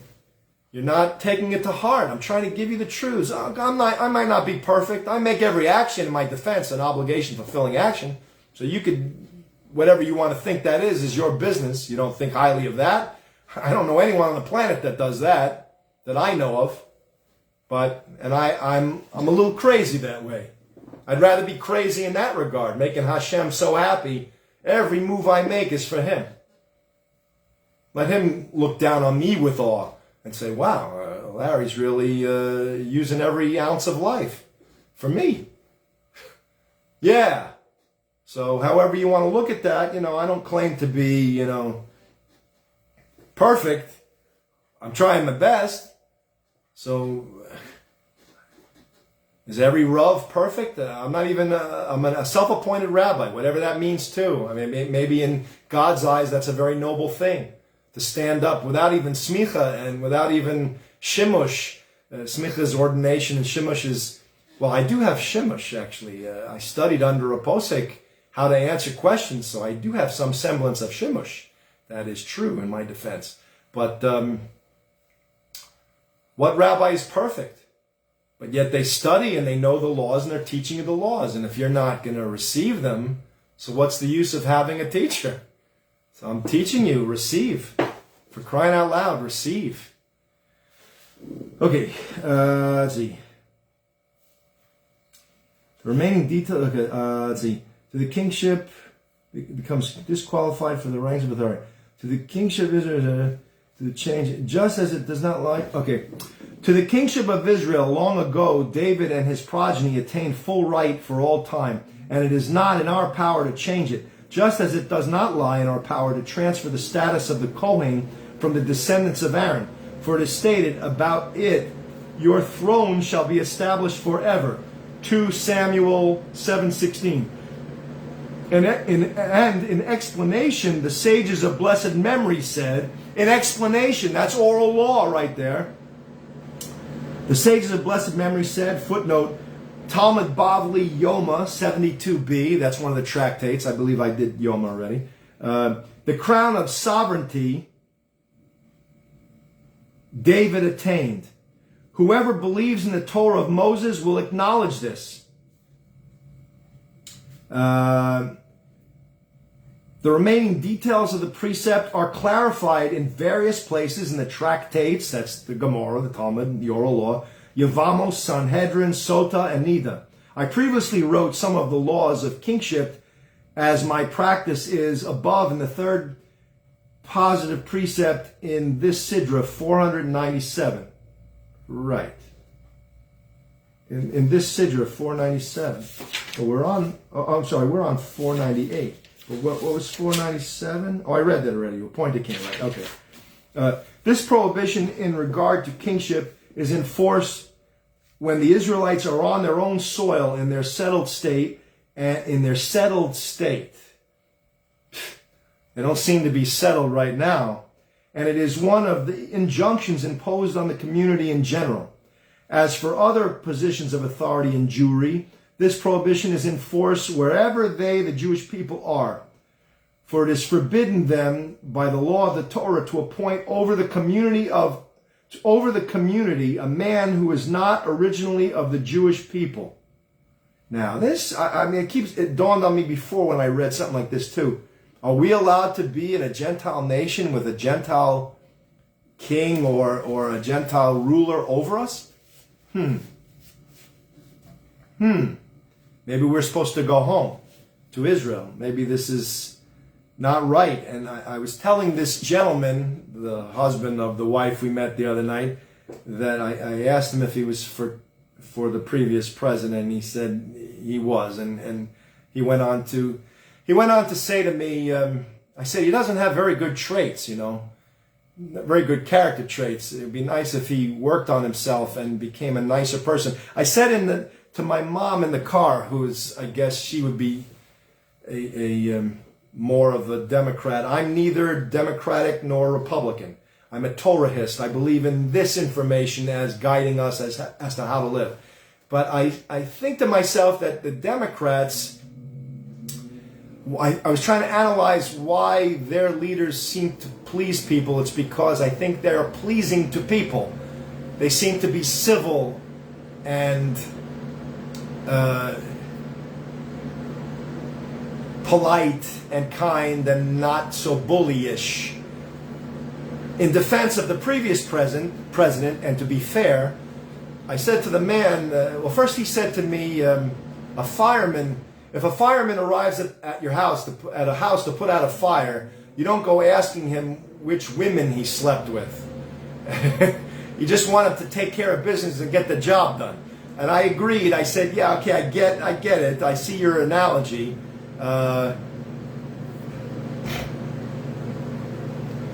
Maybe in parentheses, I should say that maybe in this generation, people want the fireman to arrive as a polite individual as well, not a bully, and also get the job done. So I guess I did not say that to him, but I was saying to my mom, I think that the Democrats seem to be more polite.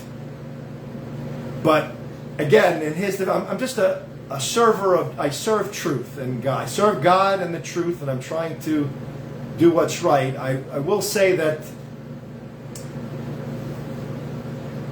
I don't know if the gentleman said it or we just know, everyone knows, that you had Democrats that cheated on their wives. I find that personally, if I may give a footnote there, if a person's cheating on their wife, why wouldn't they cheat on us? Their wife, they're the one they're supposed to bond with and make children with, and who they care about more than probably any flesh and blood person on the planet. If they're cheating on them, why wouldn't they cheat on us? Don't you get that point? It bothers me, it irks me. Anybody, Republican or Democrat, I don't even like those parties. I shouldn't even give them lip service. Those two parties, ugh, ugh. I had to clean my mouth out. Ugh, disgusting. People who don't follow Hashem's instructions. I'm getting nauseous just thinking about it. They make abominations into lifestyles, and they discombobulate my Torah and try to be big shots and rule with an iron fist when they don't even know God's will properly, and God's loopholes they don't even acknowledge nicely. And they bring women to trial for having an abortion when maybe it's within their right in God's Torah, in God's instructions, and from God's eyes to do whatever they need to do to preserve their life. And you are making it hard for them to do what's right. You know, they can only go to, they got to travel thousands of miles to another state in order to do what they probably don't want to do in the first place, but they were stuck in that situation. Who wants to kill somebody, especially a little fetus? I'm not condoning it. I don't approve of it. If God has loopholes, then I guess it's doable. However, there is also a concept, and I do reserve the right to hold by this concept, that even Hashem said in one of that previous mitzvah, I think it was 496, you're being kind of, you've triumphed over me. Wow. I should tap dance after that. I just found I'm trying to triumph over God. Well, he was saying that about the people, that they triumphed not to follow God's will. I'm trying to do another little split hair nuance. I'm trying to go back to what God originally wanted. When he made Adam or Rishon, he wanted us to live forever and be immortal. And he wanted us to eat the vegetation and not hurt the animals, but yet rule over the animals delicately and gently with love and kindness, mirroring the love that we should have for our Creator. We love his creations and creatures as well. That's how I approach it.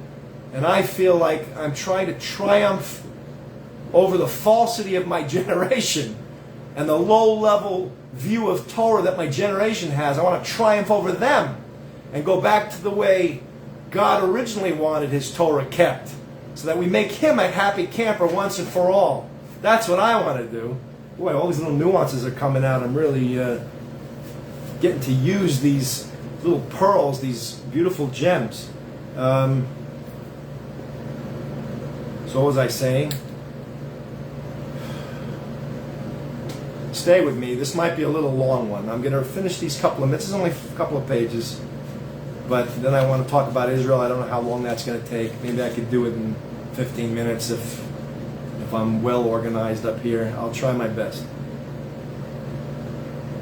I've kept my mouth shut all week.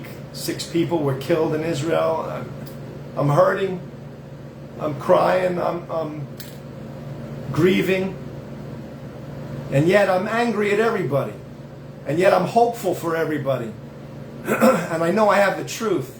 You better listen to it, because it's going to help you, set you on the right course, and maybe strive for a greater level, triumph over your previous thoughts. Even if the klal, the mass of Orthodox Jewry, has always held here, let's triumph over our previous ways, which are low-level, stupid ways. People come at you, you think they're your enemies, so you want to hurt them. You want to wipe them out. I understand, Mr. Netanyahu. Stop arguing with him. He's one guy and he's trying to look out for all of Jewry. And you're getting in his way. I can understand when the Gentiles argue with him because they're afraid of him, because they know he's looking out for the Jews. And he ain't going to quit until the enemies are gone. I want to triumph over that view. I know that view is probably a solid view. Even my Rav said stuff. He said, you're not ready for this. You're not ready to hold by this. Yes, it's important to get hostages, but it's more important to wipe out the enemy. So why is a hostage any different than a soldier? A hostage was used as a bargaining chip for the life of the murdering Gentiles. Mr. Netanyahu he wants to get the hostages back, but we need to wipe out the enemy. Now, right there, I'm telling you, I don't agree with killing people. The best way to wipe out the enemy is to teach them the truth. Teach them that they have the 7 laws of Noah to fulfill. I've done it already. Maybe I need Mr. Netanyahu to help and do it as well. Maybe I need the rest of my Jewish colleagues to stand up and be counted for and push this triumphant, proper view to the fore. We should teach the Gentiles the true 7 laws of Noah that they're responsible to fulfill, and they'll have nothing to say. There's nothing they can say. Their false claim is true. I just proved that it's not. 3-move checkmate. Purpose of life is to earn the life of the next world by fulfilling 7 laws of Noah, 6:13 if you're a Jew, 7 if you're a Gentile, 10 steps to immortality if you're both a Gentile and Jew. The Torah says, God says in His Torah, do not add or delete from these instructions. Devarim, Deuteronomy 4:2 and 13:1. God wants nothing more than His Torah to be fulfilled. Written law, oral law, and codifications. Period. Don't add to it. Don't make false claims. Whether you're a Gentile, one of the 2 billion Gentiles following that false claim based on that false prophet's words. It was impossible that he was a prophet. I taught you that too. Bilam was the last Gentile prophet. Look it up online. You'll see that that's the truth. That's the emet, the emes. Also, a true prophet does not change the Torah on a permanent basis. You want to live by his ways, and he's forever telling you not to fulfill the 7 laws of Noah. He's telling you to live some other way, which I don't even want to give lip service to. Come back to the truth. Come to the truth. Please, Gentiles, you 2 billion people, come to the truth.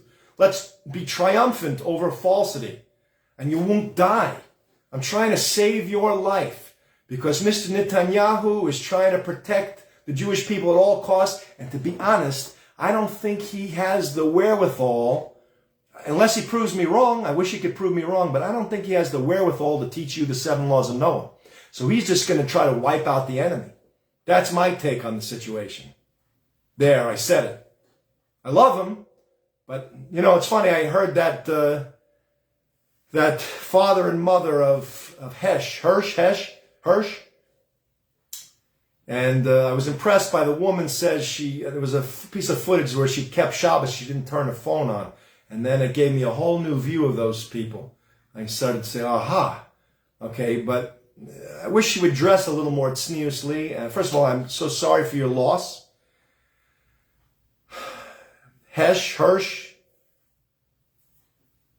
should be counted as one of the heroes of Israel who gave his life to get rid of the enemy. But I'm trying to get us to think that these Gentiles are not our enemy. They are our responsibility. We are supposed to embrace them and teach them these 7 laws of Noah, to be a light unto the nations, as this husband of the couple I was talking to, he agreed to. Yeah, a light unto, he even quoted the pasuk to me. I said it was Isaiah. Yeah, he knew. We're supposed to be a light unto the nations and teach the Gentiles these 7 laws of Noah. Don't look at the Gentiles as people that we have to kill. And I don't even think they're smart enough to be our enemies. They'd have to know the whole Torah and know that they have 7 laws of Noah and are evil and try to go against the 7 laws of Noah and still try to wipe us out. Then that's evil, man. That's evil. But I don't think they're smart enough to be evil. They're just misguided. They're Gentiles who don't know the truth. Give them a second chance. I know they've done terrible things. Well, whose fault is it? It's our fault for not being a light unto the nations. Face it already. Don't let those 6 people and anyone else who have died die in vain. Let them teach us something. We failed them, as the parents said. We did not teach them, these Jewish people, to fulfill the 613 properly and be a light unto the nations and teach the Gentiles the 7 laws of Noah. We failed them. We failed the Gentiles too. So let's fix it, so no one else dies from here on out. I hope Mr. Netanyahu rises to the occasion and wakes up.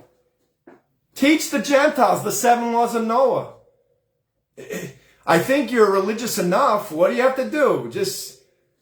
You don't quite get the concept? I heard you talking about prophets and all the prophets, the books of the prophets. You were so erudite. I was listening to you. I was like, yeah, Mr. Netanyahu, he's rolling, man.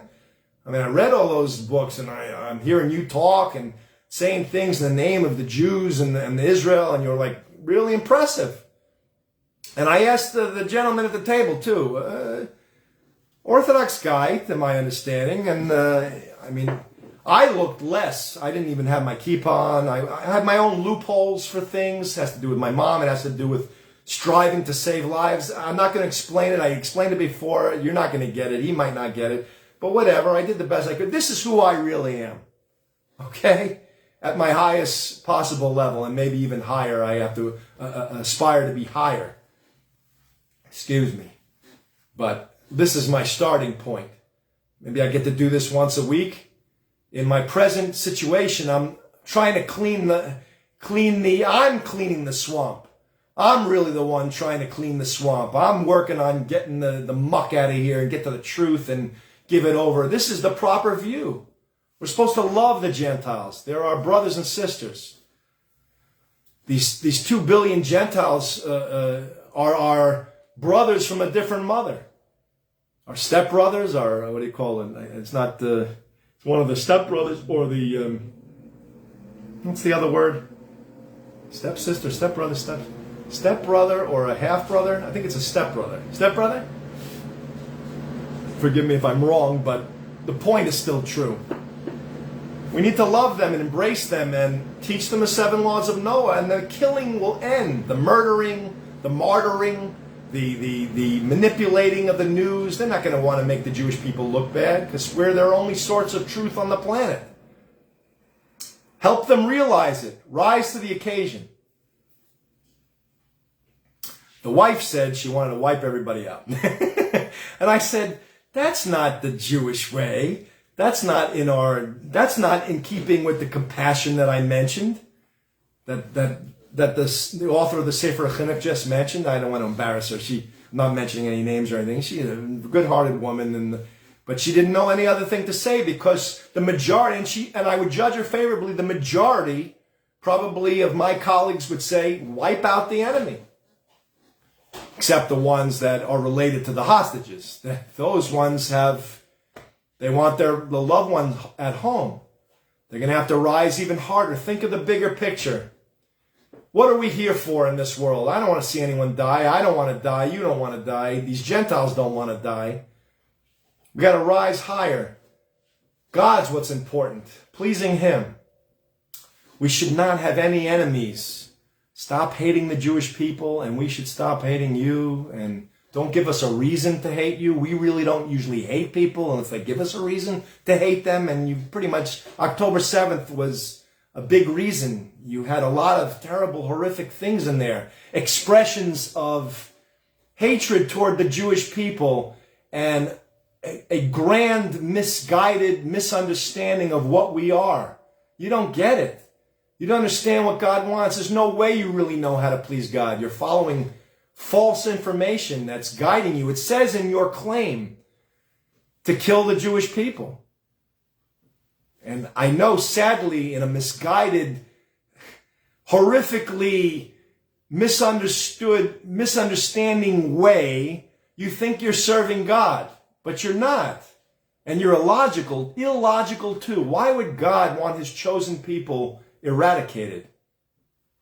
He wouldn't write something like that. That in itself should show you that you're following false information from a false prophet. Don't do it. I'm trying to save your life. I really am.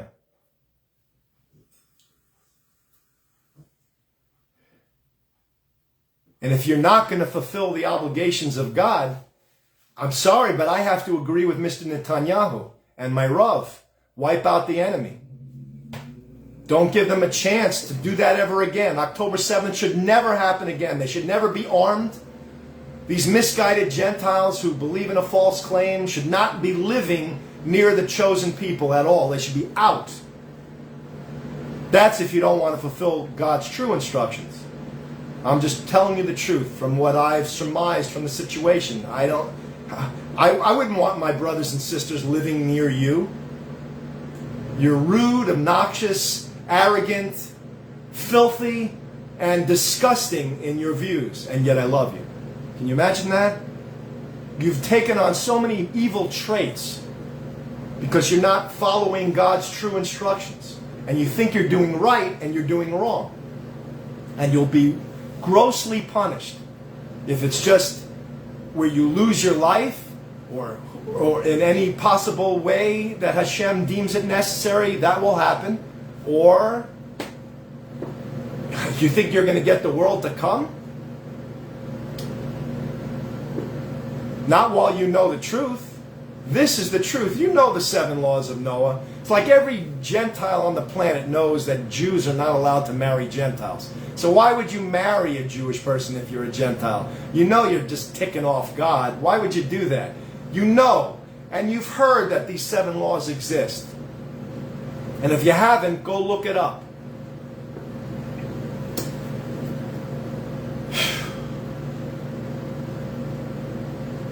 Trying to think if I missed anything.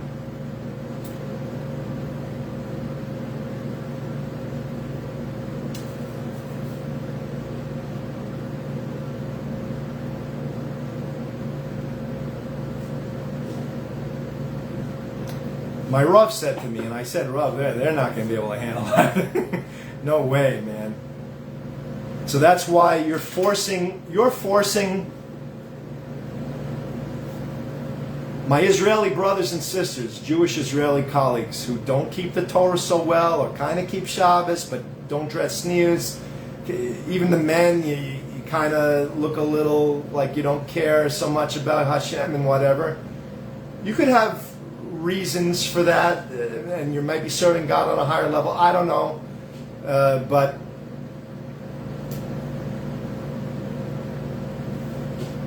your understanding of our Torah is keeping us down here. We need to triumph over it with a proper understanding. First, fulfill all the 613 properly. Get a Masorah, a Selech Harav, make for yourself a rabbi, someone who knows what they're talking about, a posek, preferably. And fulfill the obligations, make every action an obligation fulfilling action. Step back from your God-given gifts, these children, your parents, your brothers, your sisters. Step back. Don't get too attached to anything.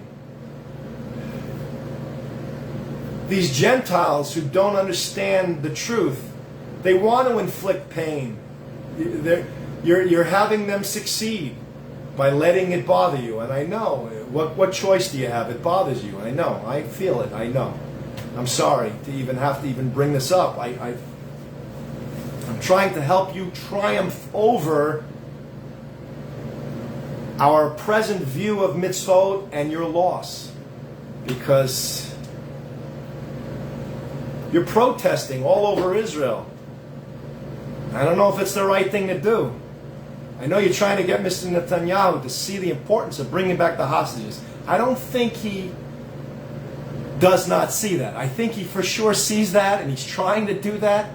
These Gentiles, they're very shrewd in their way of doing evil and violating God's 7 laws of Noah. They hide behind human shields. It's virtually impossible for Mr. Netanyahu to get them. That's why the lady, this colleague of mine, said wipe them all out. Because how can you select the murderers from the martyrs and the manipulators and the members of that false claim? They're all to blame. There's no one innocent there. They're all violating God's Torah, His true and only instructions, where they have 7 laws to fulfill. One of my Gentile colleagues, who's not of that claim, he's from another false claim, he asked me, how do we know the 7 laws of Noah? They're based on written law sentences. I wrote them out in my presentation I wrote on Facebook of the 7 laws of Noah. 7 laws for all Gentiles. The 7 obligations for all Gentiles. They give you a CD there, a tape, or a recording that you can make into a CD. So I said it out loud for you, so you could just review it and just sit and listen to my voice. Because I knew maybe some of you might be so shocked you wouldn't even have the wherewithal to read them. So I read them to you. I spoon-fed you the information. I considered all those possibilities. In there it says there are written law sentences that the oral law uses to teach the 7 laws of Noah. And it's in the oral law too. That's why you got to know that the oral law is part of the written law. They go together hand in hand. You won't know what something means. And how are you going to know what tefillin are if you don't have the oral law? How are you going to know that an eye for an eye, a tooth for a tooth is monetary compensation? You would never know that. And it goes on and on and on and on and on. Those are just 2 examples. Okay? And yes, your 7 laws of Noah, you wouldn't know how to understand them if it wasn't for the oral law. And the Rambam codified it for us in the Mishneh Torah. Okay, let's read on. A couple of pages, and I kind of said what I had to say a lot about Israel. There's some more probably. Let me see what comes up.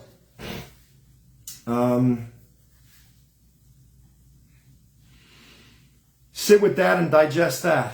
I'm sorry, I don't want to say these things. I know they're upsetting to some of you. I wouldn't want to be in those situations. But at least I know how to get out of it. I know how to view it according to God's instructions. My Rav gave me his oral teaching, his Masorah, his oral Torah on how to view the scenario. According to his view, which is like that view, I want to triumph over it. I don't like my Rav's information, but I appreciate him sharing with me the Masorah. He said, wipe out the enemy.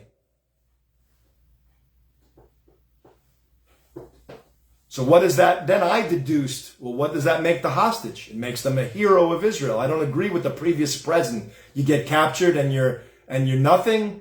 You'd rather a hero be someone who's alive, who's not captured? Okay. But now I'm saying the opposite. The hero, instead of, his life is a pawn to protect these murderers. He's being used as a pawn. I hope the murderers, these Gentiles who are misguided, I hope they realize you're not going to win against God and the Jewish people, and there's no point in going that false route. Fulfill the 7 laws of Noah and please God properly. We will help you do it. You'll be at peace. Not only will we be settled in our land, but you'll be settled on earth. Do it. So these hostages are like heroes. I don't want to go into that further either, because I don't want to call the Gentiles enemies, and I don't want these hostages to to die. I don't want them to lose their lives. I want it to stop there. I want the balance to be brought back to a different way. I want to triumph over this terrible view that we have, where people whom we're responsible, whose lives we're responsible to protect, these Gentiles, we're supposed to teach them the truth, how to win, because these Gentiles are losing in this world and in the next by following a false claim and then dying and then realizing that, they lived wrong here.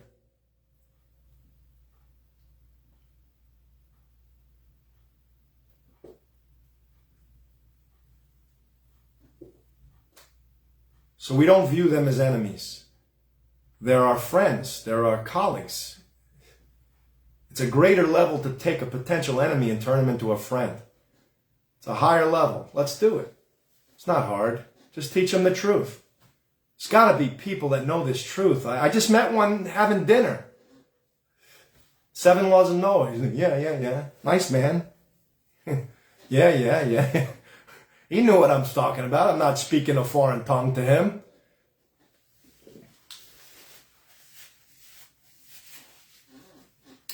I was going to have the Gentiles on my show today, but I couldn't get a phone that I wanted them to call in on.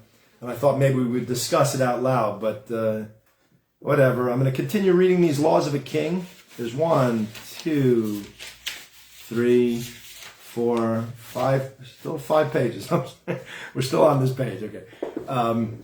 And then after that, if I have anything more to say about Israel, and then we'll call it a night. I'm sorry, I don't know how long it's going to go. I'm just talking, speaking from my heart. I hope it's helpful. I know it is. I'm trying to say the truth. But I think this is the right way to view things. And I know my Jewish colleagues should. My Jewish colleagues should not be hating people, especially people who are not on the level to be hated. They're just misguided and stupid. They don't know the truth. Give them the truth and help them adhere to it. And it'll be such a beautiful act of love that I know my Jewish colleagues can and should do. And you'll appreciate better doing it this way. Because again, how is Mr. Netanyahu to wipe out, even if we listen to the lady and Mr. Netanyahu, how is he to wipe out all of these murderers? There's a next generation of murderers. They teach false claims to their children how to hate us. And then the next ones come. It's like a plant that just keeps regenerating itself. And then he's going to get older, Mr. Netanyahu, and then who's going to take his place? I don't know anyone that's going to be able to fill his shoes and to want to keep wiping people out. And how are you possibly, I don't see the logistics, I don't see it being possible to wipe out 2 billion people who believe in a false claim. Maybe it's possible, maybe God will help us, but why would you want that? Just teach them the truth. You'll be a hero for teaching them the truth in the face of all that hatred and adversity. That's when it really counts to be a good teacher. When they hate you and you teach them the truth. It's funny, it's kind of unrelated, but only related in this way. I think it was a Jewish person that gave Louis Armstrong his first trumpet. I read that. In fact, I think Elvis may have been Jewish. And I think he lived with it. I played with the family, one of the cousins of the family that Elvis lived with or something. He's a singer, or I don't know if he's a drummer or a singer. I think he's a singer. And the Jewish people have helped so many people over the years. If that Jewish person did not give Louis Armstrong that trumpet, I might not be playing jazz today. You know what I'm saying? So he did that beautiful thing. There's this Jewish family. My brother was telling me about. There was this Asian girl who was left in, I don't know, it was Hong Kong on I don't know, I forgot the place, but it was an Asian place. Was left on a train station, and this Jewish man and woman who could not have children found the girl, took her in. I don't know how the logistics of that worked either, but took her and adopted her. Became religious because I guess maybe the overwhelming thing of God giving them a child. was awesome. I heard the girl speak in a little short reel video or something, and I sent the link to my brother and my mom, and I was just so impressed and overwhelmed by that act of kindness. And these two Jews saved that young girl's life, and in return, she saved their life. And Hashem saved all of their lives. And saving that little girl, and she became a beautiful, I think she got married and everything. I don't know if she got married. It looked like she got married. I think she had kids and stuff. I think because I told my brother, my Rav once converted a woman on the day of her wedding, because I think the girl didn't know if she was Jewish, but she was raised Jewish. I asked my Rav, how'd you do that? he said, well, she was raised Jewish. She knew all the holidays. She knew Shabbos, I think it was, if I'm quoting it properly. Forgive me if I'm wrong. All he had to do was just convert her properly, because she knew everything. So, and then he married her to her husband, to her potential husband there, her shidduch. So, whatever, it's another little tidbit for my Gentile friends. And then my brother told me about this story, and then I went and found it. I think she had more of an impact on her. Well, I don't know, who's to say that? I mean, they saved her life and gave her parents. And in exchange, she and her existence brought them to become more religious and keep the Torah. What a beautiful thing. So can't you guys do a beautiful thing and forget hating somebody? They're not smart enough to be our enemy. Come on. They don't know what they're doing. My experience in talking with some of them is that they want to know the truth. They really do. I tried. Again, I don't think I'm enough of an authoritative figure, so to them, I guess I was just giving them information, and maybe it didn't stick in their brains and hearts, and so they went on doing their thing, and we parted. But I tried a few times with Gentiles from various claims. That's why I usually don't say too much, because I want to finish the whole Torah, at least in English, finish those 9 Masechtas, and that's where Hashem's got me. I'm just stuck studying until I finish 9 more Masechtas, then the Mishneh Torah, maybe the Shulchan Aruch in English, and then maybe I wanted to go through the Sefer HaChinuch again and chart out every obligation. So I have 613 charts in front of me on the 7 laws of Noah and the 7 obligations for the Jewish people that are D'Rabbanan, that are of the rabbis, and I'll chart them all out so I see everything clearly. And then I'll go study the whole Torah in Hebrew and Aramaic, and then I'll be able to find proof for every one of my contentions, every one of my claims, and I think that would be the wise way to go. Of course, Hashem keeps changing stuff on me, but I'm rolling with whatever He wants. All right, let's continue. Keeping with the bathhouse, I read that. The remaining, okay.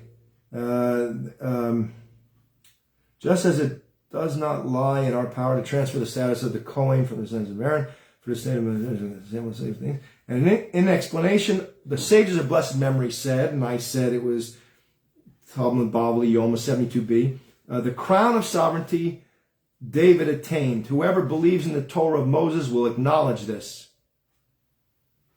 The remaining details of the priesthood, I said that already. Where am I here? The third positive. The prohibition in regard to kingship is in force when the Israelites are on their own soil in their settled state, and it is one of the injunctions imposed on the community on the community in general. As for the other positions, I said that already. Hold on. Then Torah to appoint over the community a man who is not originally of the Jew. For it is forbid. As for the other positions of authority in Jewry, that's what I was saying. This prohibition is in force wherever they, the Jewish people, are, for it is forbidden them by the law of the Torah to appoint over the community a man who is not originally of the Jewish people. That's why I don't think my Jewish colleagues should back that previous president. He's a Gentile, and he ain't going to help you well. He's got bad midos, bad character traits. And you shouldn't elect a woman president over you. You shouldn't elect another Gentile that doesn't know the Torah, who is going to give permission to a lot of abominations. No disrespect to her, but she just doesn't know any better. They're not learning God's instructions. Forget them. Find someone who knows God's instructions and elect them as the leader. I know I'm saying that so boldly. How are we going to do that in practice? I don't know. Then, over the community, and a man who is not originally of the Jewish people. Then, from the root reason for the precept, you can infer that it is likewise forbidden them to appoint over the community wicked or cruel persons. Wicked or cruel persons. That's what I was trying to tell that man we had dinner with. I know you think it's all right, but I'm saying something else. It's better if you're going to have a Gentile rule over us, pick one that's not a wicked bully who you think he's getting the job done, but everyone wakes up every morning, the sensitive people wake up and can't stand to have someone like that over them. Makes them sick to their stomach, and you don't see that. You think you're doing the right thing, but maybe it's better, I think it's better to have lenient, until we can carry out God's laws in the American government and in governments all over the planet. In every country should be a Torah-based government. Until that can happen, maybe we need looser laws, maybe democratic laws. I don't like using, I don't want to say that word, but maybe you got to rethink that. And I'm balanced. I don't see it going this way or that way. I'd rather it go to Torah law, and I love them both. Previous president, this president, and the one running. I love everybody. I'm not trying to make anyone feel bad or anything like that. I'm just telling the truth. You don't know our Creator's instructions, so you're going to lead us into the abyss? You're going to lead us into going down, not up. We should be led toward God and fulfilling His obligations. Then, from the root reason for the precept, you can infer. Even this author is inferring. When you know the facts, then you can deduce and infer certain things that are just obvious to someone who knows all the facts. That it is likewise forbidden them to appoint over the community wicked or cruel persons. If anyone appoints them on account of kingship or out of his fear of them, or in order to flatter them, to curry favor, evil fortune will not depart from his house, and on his pate, P-A-T-E, I don't know if it's pate or pate, I think it's on his pate, never really heard that word before. Evil fortune will not depart from his house, and on his pate the violence of that wicked man will descend. You see that when you kowtow or kiss the ring of evil people, you end up in prison. You end up, you could be dead in a January 6th thing. Poor policeman gets crushed by a door, or this one has this happen to him. And there, you have all kinds of things happen. People get hurt. This is a promise from God through the author of the Sefer Chinuch. And on his pate, the violence of that wicked man will descend. On the other hand, if a person has no fear of any man in seeking to benefit the public with all his power, his good reward will be with him from the eternal Lord constantly in this world. And his life spirit will abide in goodness. Psalms 25:13, in the world to come, while his descendants will inherit the earth. That's the end of that mitzvah. We got one, couple more, but they're fast. Hang on. Let me get another little juice there, a little coconut.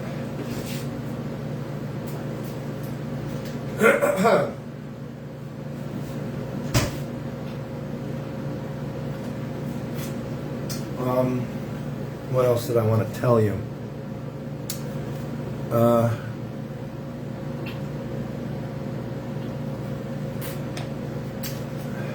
Give me a second, sorry.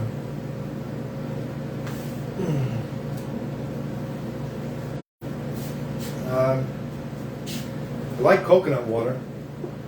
I think coconut, I heard, is from Dr. Jack Sultanoff, who wrote a book called Natural Healing. He said coconut is like an appetite suppressant. Dr. Gundry said coconut water is very good. I think it's one of those... I'm back. You know what? I just realized, sorry, it got cut off, and I don't know how long it got cut off for, but I know it's 11:45 right now, and you guys are... I think you've been here a long time, and I'm a little tired too. I think I'll hold here. We'll read the rest of the kingship, these laws. I think they're very important because this is where things are going to end up later on. The Jewish people are supposed to have a king, even though God did not want us to have a king. That's another thing I'm grappling with, how to deal with that. So let's hold here. We're on mitzvah 499. Right? And we'll pick it up here next week. I guess I'm not going to have any goals for us as far as what to study and to be on schedule or anything for now. I'm just going to do as best as I can each week, and we'll eventually finish Yechezkel, and we'll move on to Trei Asar, the 12 other prophets there, smaller prophets. And then we'll finish the Nevi'im, and then we'll move on to the Ksuvim, the writings.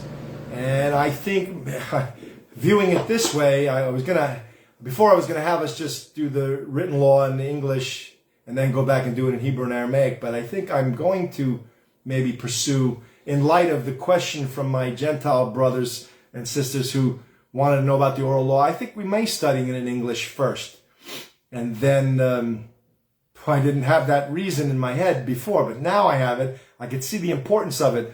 Maybe I'll do it in our native tongue in English. Most of us are studying it. And then we'll do it in Hebrew and Aramaic so we could quickly get the concepts and be able to sort that out in our heads, because you guys are having trouble accepting the oral law, and I'm trying to show you that you need to accept it in order to know how to fulfill God's obligations. And stop making stuff up. I know you guys, you're very good at making stuff up and forcing interpretations of written law verses that are not what they mean.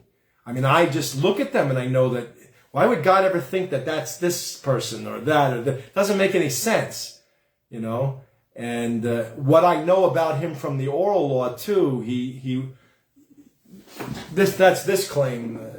I told you about that false claim of the Gentiles, the 2 billion Gentiles. Then there's the other major false claim in the world, that that person who you claim as our king, he was a student of Rabbi Yehoshua ben Prachia, and he did some terrible, evil things to his rabbi, and the rabbi excommunicated him. And it was argued in the Gemara, I think, not only is the Gemara giving us all the decisions of Torah law on how to please God properly, but it also gives the history of what went on during those times. And it was argued that maybe Rabbi Ben Prachia was a little too strict on him and maybe shouldn't have excommunicated him or something like that. And then he did some other things.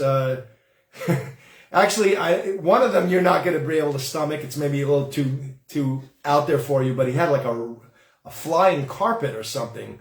I don't want any. I think he defecated off the flying car, but that's a whole other thing. And then there was another story.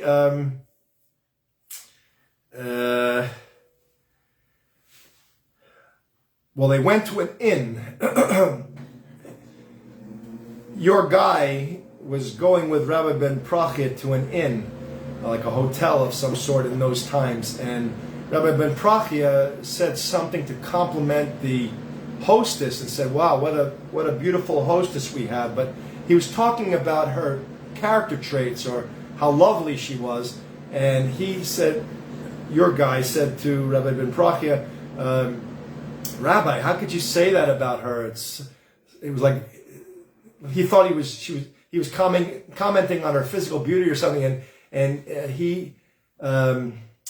Rabbi Ben Prachia said was so insulted or embarrassed, and he said something like, how could you say that to your rabbi? I didn't mean that. You didn't judge me favorably. You should have judged your rabbi favorably. I meant that she was a a marvelous host, something to that effect. I'm not wording it exactly.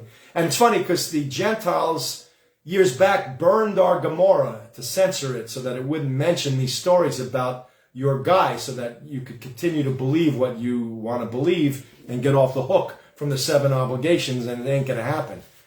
So it was preserved. The rabbis of the past preserved that information so that we know the stories and the actual truth about this rogue Jew who went off the path. If he was really our king, he'd be teaching you about the 7 laws of Noah. Because that's in the definition of what a king does. A king is to reinstate proper fulfillment of God's obligations. That means both Jews and Gentiles will be doing what they're supposed to be doing. 7 laws of Noah, 6:13 for the Jews. Doesn't make any sense. He's not going to let you off the hook. It goes against the dynamics of the way the world is created. This world is set up beautifully by the master creator that we have obligations to fulfill. He sends us tests and challenges, and our job is to fulfill the obligations. It's no big deal to be a teacher when people love you. But when people hate you and they want to push you into the sea and you become a teacher and you teach them the 7 laws of Noah, Mr. Netanyahu, and you teach them the truth in the face of all that adversity and you show them the love, the same way you were so methodical showing about the Philadelphia crossing there or whatever you call it, and you were pointing with your pointer and giving all the information. Give these Gentiles, give them the pointer. Get a chart with the 7 laws of Noah and use your pointer on there and teach them the truth with the same loving kindness that you're trying to use to protect the Jewish people. Protect those Gentiles who don't know the truth. Just show them the truth. It's so simple. It's not rocket science. And I'm sure you could do it so eloquently with your beautiful deep voice and your articulate ability. Teach it to them. And you'll see they'll be flabbergasted. They'll be like, wow, we've been waiting for this our whole life. Probably break into tears, you and them and you. And then you'll teach them the truth, and they'll realize, wow, we're so sorry we acted out against you. We had false claims. We didn't know what we were doing. The Rambam says they're going to realize that they had false claims. At least it was better. He judged the situation favorably, the Rambam. He says at least they knew about God. Okay? It's a plus. So they at least knew about God. People were worshiping the sun, the moon, and the stars. At least now they know about God. Okay, they got false claims, so we'll fix it. So fix it. You have an opportunity to fix it. Fix it. You'll save all that. They'll give back the hostages on a silver platter. They'll deliver them to you by taxi cab or whatever. They'll bring them home. Why would they keep them? They'd be idiots. Show them the love that God showed them. He created them. Show them the love that they should have. They're misguided. Give them the truth. Set them on the right path. Set them on the peaceful path, as the Torah says. They'll give back the hostages. Everybody will be happy. The Jews will be motivated to fulfill the 613 better. And you'll elevate everything. You'll triumph over these wrong views we've had, these low-level views. Wipe out the enemy. Just wipe out. I think we should wipe out the enemy. Stupid! It's stupid. It's impossible. Unless you have God on your side. And even if you had God on your side, why would He want you to be so murderous like them? Why would He want you to act like them? The God I know wants us to reach this higher level. Triumph. Oh, we just mentioned it. It's in the Torah. He wants us to triumph over Him in a way. And I read into it the different part. He said it the opposite, that the Jews were using the wrong thing and triumphing over Him because it was said that they were supposed to follow a majority. So they served God, but they did the wrong thing with a majority, which is what we're facing now, I think. I'm saying the other.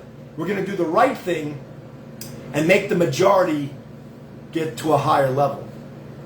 Okay? I love you. Have a good week. I don't want to even play a theme. I'm tired. You're tired. Go to sleep. Think about everything. And you'll see things will get better around here if we would just do what we're supposed to do.